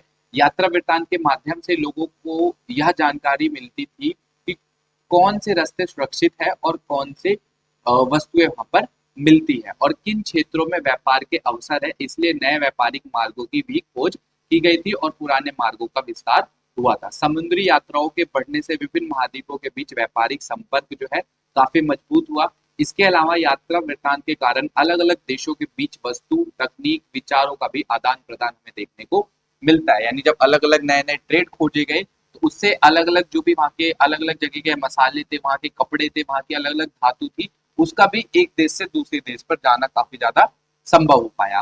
ठीक है, यानी एक देश से दूसरे देश का भी एक संपर्क जो है बन सका। हालांकि यह भी ध्यान रखना जरूरी है कि व्यापार के विस्तार के साथ साथ कई उपनिवेशवाद और शोषण भी जो है हमें देखने को मिलता है। ये भी काफी ज्यादा जो है बड़ा। शक्तिशाली देशों ने व्यापार के बहाने से कमजोर देशों को भी जो है अपने नियंत्रण में कर लिया था। यानी सिर्फ ट्रेड यानी व्यापार के लिए उन्होंने किसी दूसरे देश को नहीं ढूंढा, बल्कि उनका जो मेन पॉइंट था वो ये था कि वो दूसरे देश पर जाकर वहां पर कब्जा कर ले, वहां के जो रिसोर्सेज है उसको भी जो है अपने अधीन कर ले और वहां के लोगों को भी। तो इसलिए मेन इसीलिए लोग जो है अलग अलग देशों को खोज रहे थे। ठीक है, यानी ओवरऑल कंक्लूजन की बात करें तो यात्रा वृत्तांत व्यापार नेटवर्क के विस्तार के लिए महत्वपूर्ण संसाधन थे, जिन्हें दुनिया को आर्थिक और सांस्कृतिक रूप से जोड़ने की भी कोशिश करी। ज्ञान का उत्पादन और दुनिया का मानचित्रण, नेक्स्ट टॉपिक, इसके बारे में बात करते हैं। तो खोज के युग में यात्राओं के माध्यम से ज्ञान का उत्पादन यानी प्रोडक्शन ऑफ नॉलेज, दुनिया का मानचित्र यानी मैपिंग ऑफ द वर्ल्ड तेजी से जो है विकसित हुआ। जब यात्री अपने खोजकर्ता और नए स्थान पर गए, तो उन्होंने वहां के भूगोल, जलवायु और समुद्री मार्ग, प्राकृतिक संसाधन और समाज के बारे में भी जो है अलग अलग जानकारियां दी, अलग अलग जानकारियों को इकट्ठा करा, और इसी जानकारियों को उन्होंने क्या करा, अपने यात्रा वृत्तांत, नक्शे और रिपोर्ट में दर्ज किया, जिससे नए ज्ञान का निर्माण हुआ। इस प्रक्रिया में अलग अलग क्षेत्र से प्राप्त जानकारी को जोड़कर दुनिया को समझने की एक नई दृष्टि जो है विकसित हुई। पुराने अधूरे और गलत नक्शों की जगह धीरे धीरे अधिक सटीक और विस्तृत मानचित्र जो है अब बनने लगे थे। समुद्री यात्राओं ने अलग अलग जो है अपने अनुभव के आधार पर समुद्री मार्ग, तटों और महाद्वीप को नक्शे से सही तरीके से दिखाया जाने लगा। यानी अब धीरे धीरे क्या होता, लोग अलग अलग जो ट्रेड रूट्स थे उसको बेसिकली अच्छे से समझने लगे थे, सही मैपिंग होने लगी थी, अलग और अच्छे से जो है उसको अलग अलग जगह पे लोग जाना जो है उन्होंने स्टार्ट कर दिया था। मतलब उनको कॉन्फिडेंस बिल्ड हो चुका था, एक कॉन्फिडेंस आ गया था। ठीक है, ज्ञान इसी उत्पादन में केवल खोज करता ही नहीं बल्कि वैज्ञानिक, भूगोल करता और अलग अलग जो मानचित्रकार थे वो भी जो है इसके अंदर शामिल थे। उन्होंने यात्रियों से मिली जानकारी को व्यवस्थित करके उसे वैज्ञानिक रूप दिया और इससे दुनिया के विभिन्न हिस्सों के बीच संबंध स्थापित हुआ और वैश्विक समझ भी विकसित हुई। हालांकि यह भी ध्यान रखना जरूरी है कि यह ज्ञान पूरी तरह निष्पक्ष नहीं था। कई बार यह यूरोपीय दृष्टिकोण पर भी जो है आधारित रहता था और यूरोपीय के दृष्टिकोण से ही जो है प्रभावित रहता था। यानी निष्कर्ष रूप में हम ये कह सकते हैं कि खोज के युग में यात्रा वृत्तांत के माध्यम से ज्ञान उत्पादन और दुनिया का मानचित्र जो है वो विकसित हुआ, जिसे आधुनिक भूगोल और वैश्विक समझ की नींव भी हमें जो है देखने को मिलती है। नेक्स्ट है हमारा जो टॉपिक वो है यात्रा लेखन और औपनिवेशिक ज्ञान का उदय। यानी खोज के युग में जो है यात्रा लेखन यानी ट्रैवल राइटिंग जिन्हें जो है अपनी औपनिवेशिक ज्ञान यानी कॉलोनियल नॉलेज के निर्माण में महत्वपूर्ण भूमिका निभाई। और जब यूरोपीय यात्री, व्यापारी और अधिकारी जो थे वो एशिया, अफ्रीका और अमेरिका के क्षेत्र में पहुंचे तो उन्होंने क्या करा, समाज, संस्कृति और जो अलग अलग संसाधन थे, भूगोल और लोगों के जीवन का विस्तृत वर्णन करा।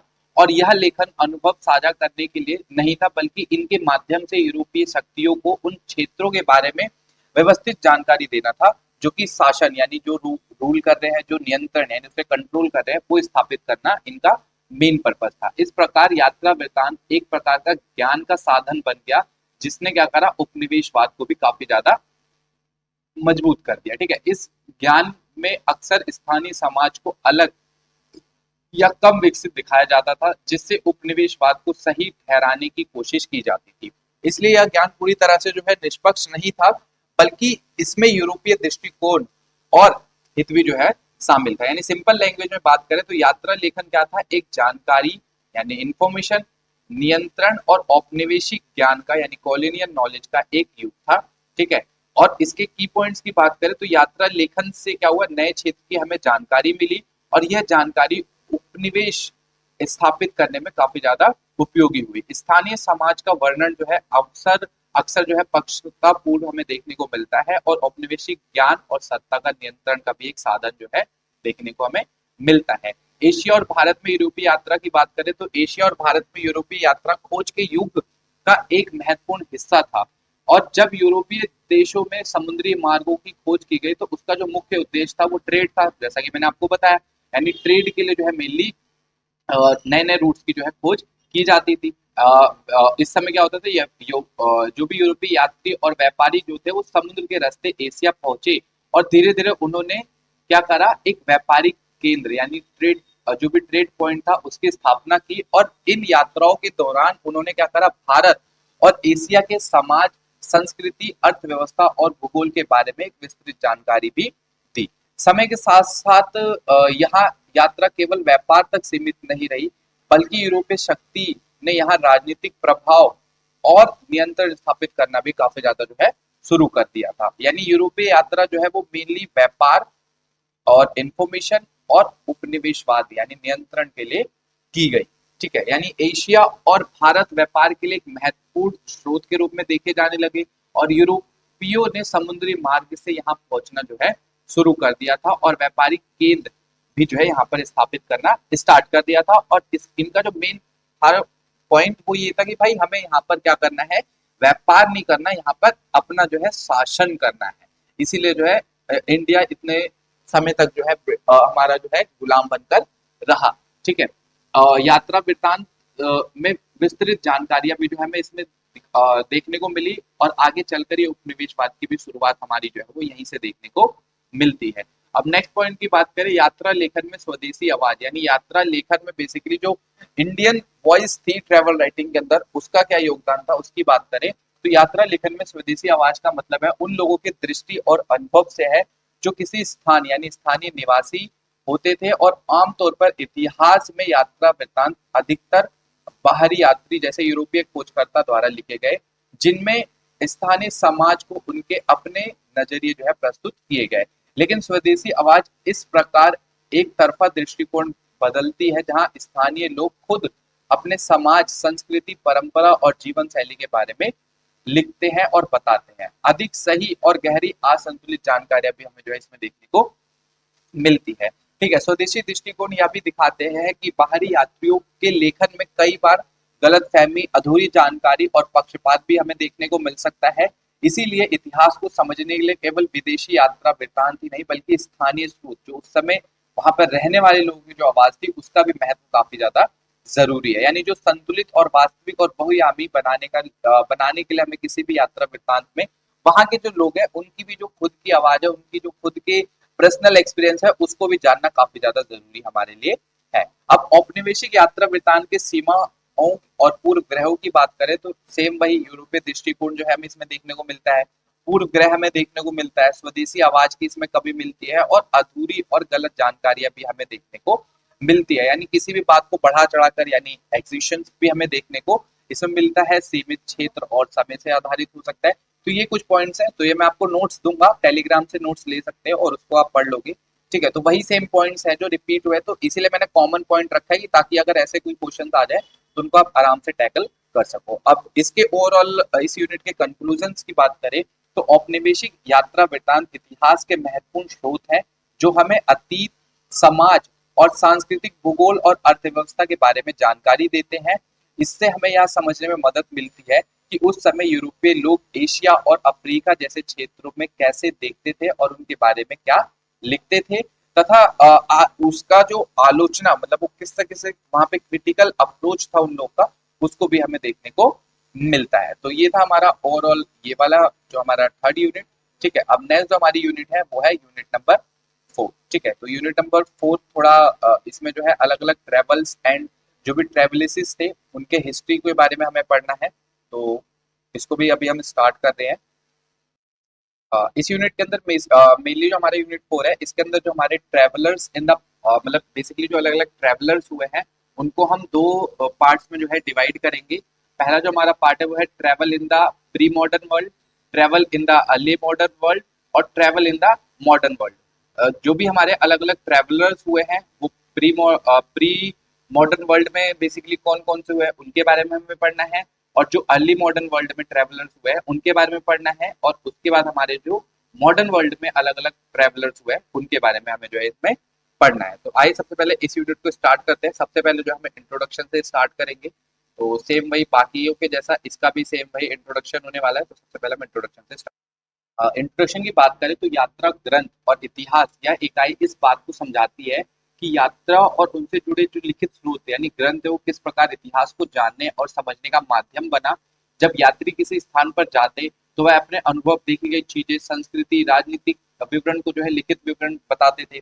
जो भी वहाँ के अलग अलग ट्रैवल के टैक्सेस होते थे उसको बताते थे। यह ग्रंथ इतिहासकार के लिए महत्वपूर्ण होते हैं क्योंकि इसके माध्यम से हमें उस समय की जो जीवन शैली, परंपरा, आर्थिक गतिविधियां थी उसकी जो है जानकारी हमें देखने को मिलती है। यानी की पॉइंट्स में बात करें तो यात्रा और लेखन इतिहास को समझने का एक महत्वपूर्ण स्रोत और एक महत्वपूर्ण जरिया है। की पॉइंट्स की बात करें तो यात्रा से जुड़े लिखित स्रोत यानी यात्रा ग्रंथ इतिहास को समझने में सहायक और समाज, संस्कृति और जीवन शैली की जानकारी भी देखने को हमें मिलती है।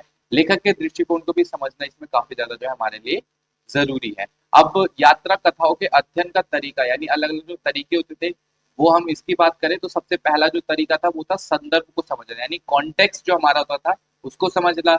लेखक के जो दृष्टिकोण होते थे उसको समझना भी हमारे लिए काफी ज्यादा जरूरी था। स्थान और समाज का विश्लेषण भी इसमें काफी ज्यादा जो है जरूरी था, यानी analysis of the place and society. ठीक है, तथ्य और कल्पना में अंतर ये भी हमें देखना है, और अन्य स्रोतों से तुलना भी इसके अंदर जो है की जाती थी। तो अभी मैं जस्ट आपको पॉइंट्स बता दे रहा हूँ, नोट्स में आपको दूंगा तो आप उसके अंदर रीड आउट कर सकते हैं। और उद्देश्य यानी जो पर्पस होता था उसको भी समझना हमारे लिए काफी ज्यादा इसके अंदर जरूरी होता था। अब बात करते हैं पूर्व आधुनिक दुनिया में जो यात्रा होती थी, यानी जो हमारा प्री मॉडर्न वर्ल्ड था उसमें जो यात्रा होती थी वो बेसिकली किस तरीके से होती थी और किस तरीके से जुड़ी होती थी उसकी बात करें तो पूर्व आधुनिक दुनिया का मतलब वह समय था जब आधुनिक तकनीक जैसे रेल, हवाई जहाज, इंटरनेट नहीं था। लेकिन उस दौर में किस तरीके से लोग यात्रा करते थे, बल्कि यह लंबी और कठिन और जोखिम भरी यात्रा होती थी, लेकिन फिर भी लोग कई महत्वपूर्ण कारणों से यात्रा जो है उस समय करते थे। ठीक है, और पूर्व आधुनिक काल में यात्रा मुख्य रूप से धर्म, ज्ञान और व्यापार और खोज के लिए की जाती थी। उदाहरण के लिए बात करें तो कुछ लोग तीर्थ यात्रा या पवित्र स्थान के लिए जो है यात्रा करते थे, अलग अलग ट्रेड या व्यापार के लिए यात्रा करते थे, और कई लोग क्या करते थे, इन यात्राओं के दौरान यात्री जो अपने अनुभव यानी लोग जो अनुभव करते थे उसको भी अपने यात्रा वृत्तांत के अंदर लिखते थे। समाज, संस्कृति, धर्म, प्रशासन और जीवन शैली की जानकारियां भी इसके अंदर हमें जो है देखने को मिलती है। हालांकि उस समय की यात्रा में कई कठिनाइयां भी थी, जैसे खराब रास्ते, मौसम की समस्या, लूटपाट का खतरा और भाषा की बाधाएं भी जो है हमें इसमें देखने को मिलती है। इसलिए हर यात्रा एक चुनौतीपूर्ण अनुभव भी इसमें जो है हमें देखने को मिलता है। ठीक है, सिंपल वर्ड्स में बात करें तो पूर्व आधुनिक यात्रा कठिन लेकिन ज्ञान, धर्म और व्यापार के लिए जरूरी माने जाते हैं। मतलब जो प्री मॉडर्न वर्ल्ड था उस समय जो लोग यात्रा करते थे वो काफी ज्यादा मुश्किल था, लेकिन उस समय के ज्ञान के लिए काफी ज्यादा हमारे लिए जरूरी था जो उस समय के लोग यात्रा करते थे। उस समय की यात्रा के जो मेन पॉइंट्स थे उसकी बात करें तो यात्रा कठिन और जोखिम भरी होती थी। मुख्य जो उनका उद्देश्य होता था वो धर्म, ज्ञान या व्यापार या किसी भी पर्टिकुलर चीज की खोज के लिए वो यात्रा करते थे। यात्रा वृतांत इतिहास के महत्वपूर्ण स्रोत होते हैं, समाज और संस्कृति को भी समझने में काफी महत्वपूर्ण हमें जो है इसमें देखने को मिलता है। तो उस समय के जो हमारे प्री मॉडर्न जो वर्ल्ड था उस समय जो यात्रा होती थी उसमें जो हमारे पहले यात्री थे वो थे हेनसांग। हेनसांग जो थे वो 7वीं सदी के एक प्रसिद्ध चीन और बौद्ध भिक्षु जो है विद्वान थे और यात्री थे, जिन्होंने भारत की यात्रा करके यहाँ के समाज, धर्म और शिक्षा के बारे में जो है जानकारी दी। इनके जीवन परिचय की बात करें यानी इनके बायोग्राफी की बात करें तो इनका जन्म लगभग 602 ईस्वी में चीन में हुआ और पेशे से ये बौद्ध भिक्षु और विद्वान थे।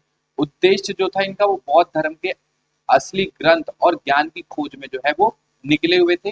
हेनसांग को चीन में उपलब्ध बौद्ध ग्रंथ में कई अंतर और त्रुटियां दिखाई दी, इसी वजह से जो है वो नई खोज में निकले थे। इन्होंने क्या करा, भारत की यात्रा करी, इंडिया के टूर पर वो निकले और लगभग 629 ईस्वी में से चीन से भारत के लिए वो निकले थे और कठिन रेगिस्तान, पहाड़ और खतरनाक रास्तों को पार कर कर लगभग 17 साल तक यानी 629 ईस्वी से लेके 645 ईस्वी तक उन्होंने भारत और आसपास के क्षेत्रों में रहकर यहाँ का जो भी भारत का माहौल था उसको समझा। उन्होंने मध्य एशिया होते हुए भारत में प्रवेश किया और कई महत्वपूर्ण स्थानों की जो है उन्होंने यात्रा करी। भारत में उनके किस तरह की गतिविधियां जो है देखने को मिलती थी, तो प्रमुख रूप से वो बौद्ध धर्म का उन्होंने अध्ययन किया। नालंदा विश्वविद्यालय में कई वर्षों तक वो शिक्षा उन्होंने प्राप्त की और हर्षवर्धन जो सम्राट थे उनके समय काल में उनके दरबार में भी सम्मानित ये हुए थे। यानी हर्षवर्धन का जो काल था उस समय भी जो है हमारे जो हेनसांग यात्री थे उनके बारे में हमें इंफॉर्मेशन देखने को मिलती है। ठीक है, उनके यात्रा वृत्तांत और ग्रंथ की बात करें तो हेनसांग ने अपनी यात्रा के अनुभव को सी यू की नामक एक उनकी जो पुस्तक है उसमें उन्होंने लिखा और इसमें उन्होंने बताया कि भारत के जो विभिन्न राज्य हैं वो बेसिकली किस तरीके से है उसके बारे में उन्होंने बताया। भारत की जो शिक्षा प्रणाली थी उसके बारे में बताया, बौद्ध धर्म की स्थिति के बारे में बताया, समाज और संस्कृति और प्रशासन किस तरीके का था इसके बारे में भी जो है उन्होंने इंफॉर्मेशन दिया। भारत के बारे में उनकी जो जानकारी थी उन्होंने बताया कि भारत में शिक्षा का जो स्तर है वो काफी ज्यादा ऊंचा है। नालंदा एक प्रसिद्ध विश्वविद्यालय था, बौद्ध धर्म कुछ स्थानों पर मजबूत था लेकिन कई जगह पर कमजोर भी हो रहा था और समाज की जो अलग अलग परंपराएं थी उसके बारे में भी उन्होंने बताया। और इसकी इंपॉर्टेंस की बात करें तो उनके वृत्तांत ने हमें प्राचीन भारत के इतिहास, शिक्षा और धर्म की जानकारी जो है दी और नालंदा विश्वविद्यालय और हर्षवर्धन के शासन के बारे में भी काफी महत्वपूर्ण स्रोत जो है हमें इनके यात्रा वृत्तांत से मिलते हैं। चीन और भारत के सांस्कृतिक समझ को भी समझने में हमें जो है इसमें मदद मिली और इसकी कुछ लिमिटेशंस भी थी। तो लिमिटेशंस को आप नोट्स में आप देख लीजिएगा। तो लिमिटेशंस वही है कि उनका ध्यान मुख्य रूप से बौद्ध धर्म पर था और कुछ व्यक्तिगत दृष्टिकोण से भी जो है प्रभावित था। ठीक है, अब नेक्स्ट जो हमारे यात्री थे वो थे फायान। तो फायान भी एक यात्री थे, ठीक है, जो कि प्री मॉडर्न वर्ल्ड के अंदर ही थे। तो इसके तो ये नोट्स में मैं दूंगा, तो आप इन्हें पढ़ लेना। एक यात्री के बारे में मैंने बता ही दिया है।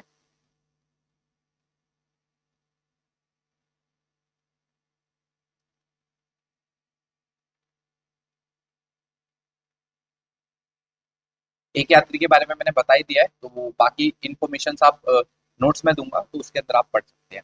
ठीक है, अब सीधा मैं यहाँ से आपको जो हमारा नेक्स्ट जो एज था, मैं उस पर लेके चलूंगा। ठीक है, यानी प्रारंभिक आधुनिक दुनिया में जो यात्रा थी उसके बारे में बात करें। जो हमारा मतलब जो अगला जो हमारा मेन युग था उसके बारे में बात करेंगे। अब जो नेक्स्ट हमारा युग था वो था अर्ली मॉडर्न का जो टाइम था, यानी प्रारंभिक आधुनिक दुनिया में जो यात्राएं हो रही थी। तो उस समय भी जो है यात्रा लगभग जो है अ, की जाती थी। लगभग 1500 से लेकर 1800 में यात्रा का स्वरूप बदलने लगा। अब यात्रा केवल धर्म तक सीमित नहीं रही, बल्कि व्यापार, खोज और राजनीतिक संपर्क और सांस्कृतिक आदान प्रदान के लिए भी होने लगी थी। ठीक है, तो इनमें जो हमारे मेन यात्री थे वो थे कोलंबस। ठीक है, इनके बारे में मैं आपको बता देता हूँ, जिन्होंने क्या करा, प्री मॉडर्न वर्ल्ड में यात्रा करी। ठीक है, कोलंबस जो थे, क्रिस्टोफर कोलंबस 15वीं सदी के एक प्रसिद्ध इतालवी खोजकर्ता थे, जिन्होंने समुद्री यात्रा के माध्यम से नई दुनिया, अमेरिका तक पहुंचकर विश्व इतिहास को उन्होंने बदला। ठीक है, और जीवन परिचय की इनकी बात करें तो इनका जन्म लगभग 1451 ईस्वी जेनेवा यानी इटली में हुआ था। और पेशे से ये क्या थे, एक नाविक और खोजकर्ता थे। इनका जो उद्देश्य था वो था एशिया यानी भारत, चीन तक समुद्री मार्गों से पहुंचना जो है इनका मेन उद्देश्य था। और कोलंबस का मानना था कि जो पश्चिमी दिशा में समुद्र पार करके एशिया पहुंचा जा सकता है, उनका ये मानना था। ठीक है, प्रमुख यात्रा जो उन्होंने करी 1492 में स्पेन के राजा रानी फर्नांडिस और इस्बेला के समर्थन से यात्रा शुरू की और अटलांटिक महासागर उन्होंने पार करा। यानी 1492 में बहामास अमेरिका वो पहुंचे थे, लेकिन उन्हें लगा कि वह एशिया पहुंच गए, इसलिए वहां के लोगों को उन्होंने इंडियस कहा था। ठीक है, आगे की यात्रा जो है कुछ 4 यात्राओं उन्होंने की, अलग अलग जगह की, जैसे कैरिबियन द्वीप और मध्य अमेरिका से कई हिस्सों का अन्वेषण भी उन्होंने किया और लगभग अलग अलग देशों तक भी उन्होंने यात्रा करी। ठीक है, इनके महत्व की बात करें तो यूरोप और अमेरिका के बीच इन्होंने संपर्क स्थापित किया, वैश्विक और उपनिवेशवाद की भी जो है शुरुआत हुई और दुनिया के नक्शे और ज्ञान में भी बड़ा परिवर्तन आया। ठीक है, प्रभाव यानी इम्पैक्ट की बात करें तो यूरोपीय शक्तियां जो है वो अमेरिका से बसने लगी और वहां के संसाधनों का जो है उपयोग शुरू हुआ, लेकिन साथ ही साथ स्थानीय लोगों पर भी शोषण और कठिनाइयां भी जो है बढ़ गई। इनकी सीमाएं भी कुछ थी, तो उसकी बात करें तो उन्होंने वास्तव में वो एशिया नहीं बल्कि उन्होंने अमेरिका को खोजा और स्थानीय लोगों के प्रति व्यवहार पर आलोचना भी जो है देखने को हमें मिलती है। अब जो नेक्स्ट हमारा एरा है वो है आधुनिक विश्व में यात्रा, यानी आधुनिक विश्व में भी अलग अलग यात्रियों ने यात्रा करी। ठीक है, आधुनिक काल में यात्रा का जो स्वरूप था वो और भी व्यापक हो गया और अब यात्रा केवल खोज या व्यापार तक सीमित नहीं रही, बल्कि शिक्षा, अनुभव, सांस्कृतिक आदान प्रदान और व्यक्तिगत अभिव्यक्ति का माध्यम भी बन गई थी। ठीक है, तो इस समय के जो यात्री थे वो शेख इत्मुद्दीन थे। ठीक है, तो ये सारे मैंने आपको नोट्स में दे रखे हैं, अलग अलग यात्री हैं। तो बेसिकली मेरे को लग नहीं रहा कि इतना मेरे को बताना है, बाकी मैं नोट्स आपको दूंगा, तो नोट्स में आप इनके बारे में पढ़ लीजिएगा। तो ओवरऑल मैं अभी जो है इस यूनिट का आपको कंक्लूजन बता देता हूँ, वरना वीडियो भी काफी ज्यादा लंबी हो जाएगी। ठीक है, तो मैं आपको ओवरऑल इसमें जो कुछ कुछ पॉइंट्स हैं वो आपको बता देता हूँ, तो अलग अलग यात्री जो होंगे उनके बारे में आप पढ़ लीजिए। ओवरऑल कंक्लूजन की बात करें तो यात्रा इसी यूनिट के अंदर सिंपली हमने जो है इतिहास को समझने में अलग अलग जो यात्री थे उनके बारे में हमने पढ़ा है, समाज, संस्कृति और धर्म और अर्थव्यवस्था और जीवन शैली के बारे में बेसिकली हमने देखा है, यानी किस तरीके से ज्ञान का विकास हुआ, व्यापार का किस तरीके से विस्तार हुआ, सांस्कृतिक संपर्क और वैश्विक संबंध किस तरीके से मजबूत हुआ, ये सारा जो है हमने इस वाले यूनिट के अंदर पढ़ा है। तो आई होप कि आपको अच्छे से सारी चीजें समझ में आ गई होगी। लास्ट वाले यूनिट में मैंने कुछ चीजें स्किप करी है, वो इस वजह से क्योंकि ये पॉइंट जब आप खुद पढ़ेंगे तो मैंने पॉइंट बाई पॉइंट आपको एक्सप्लेन करा है, तो इजिली आपको समझ में आ जाएगा। अगर फिर भी आपको कोई डाउट होता है तो आप डायरेक्ट मुझे टेलीग्राम चैनल पर भी पूछ सकते हैं, या आप मुझे जो है डायरेक्ट कमेंट करके भी नीचे कमेंट बॉक्स में पूछ सकते हैं। तो कोई भी डाउट होगा तो मैं आपको वो शेयर कर दूंगा। तो अगर आपको हमारी वीडियो अच्छी लगी हो तो वीडियो को लाइक करना, अगर चैनल पे नए आए हो तो प्लीज चैनल को सब्सक्राइब कर दीजिएगा एंड इस वीडियो को अपने फ्रेंड्स तक शेयर जरूर कर दीजिएगा। एंड अगर आप हमारे टेलीग्राम चैनल से जुड़ना चाहते हैं तो हमारे टेलीग्राम चैनल का नाम एसवेल ऑल अपडेट के नाम से ही है। तो आप या तो डिस्क्रिप्शन से जाके डायरेक्ट हमारे टेलीग्राम चैनल से जुड़ सकते हैं, या आप डायरेक्ट टेलीग्राम पर as well all update search करके भी हमारे टेलीग्राम से जुड़ सकते हैं। तो फ्रेंड्स, ये थी हमारी आज की वीडियो। तो आई होप आपको वीडियो अच्छी लगी होगी। अगर आपको किसी भी तरीके का डाउट होगा तो आप हमें कमेंट बॉक्स में कमेंट करके डेफिनेटली पूछ सकते हैं, एंड नोट्स आपको वहीं से मिल जाएंगे। तो आप फ्री ऑफ कॉस्ट नोट है, और नोट्स जो है आपको दोनों मीडियम में देखने को मिलेगा। तो नोट्स आप हमारे टेलीग्राम चैनल से ले सकते हैं। अगर आपको किसी भी तरीके का डाउट होगा तो आप डेफिनेटली हमसे पूछ सकते हैं। तो आई होप वीडियो अच्छी लगी होगी। मैं मिलता हूँ आपसे अपनी नेक्स्ट वीडियो में। थैंक्स फॉर वॉचिंग, और जल्दी इसके इंपॉर्टेंट क्वेश्चन भी आपको देखने को मिलेंगे, वो भी मैं आपको दूंगा। ठीक है, तो मिलते हैं आपसे अपनी अगली वीडियो में। Thanks for watching.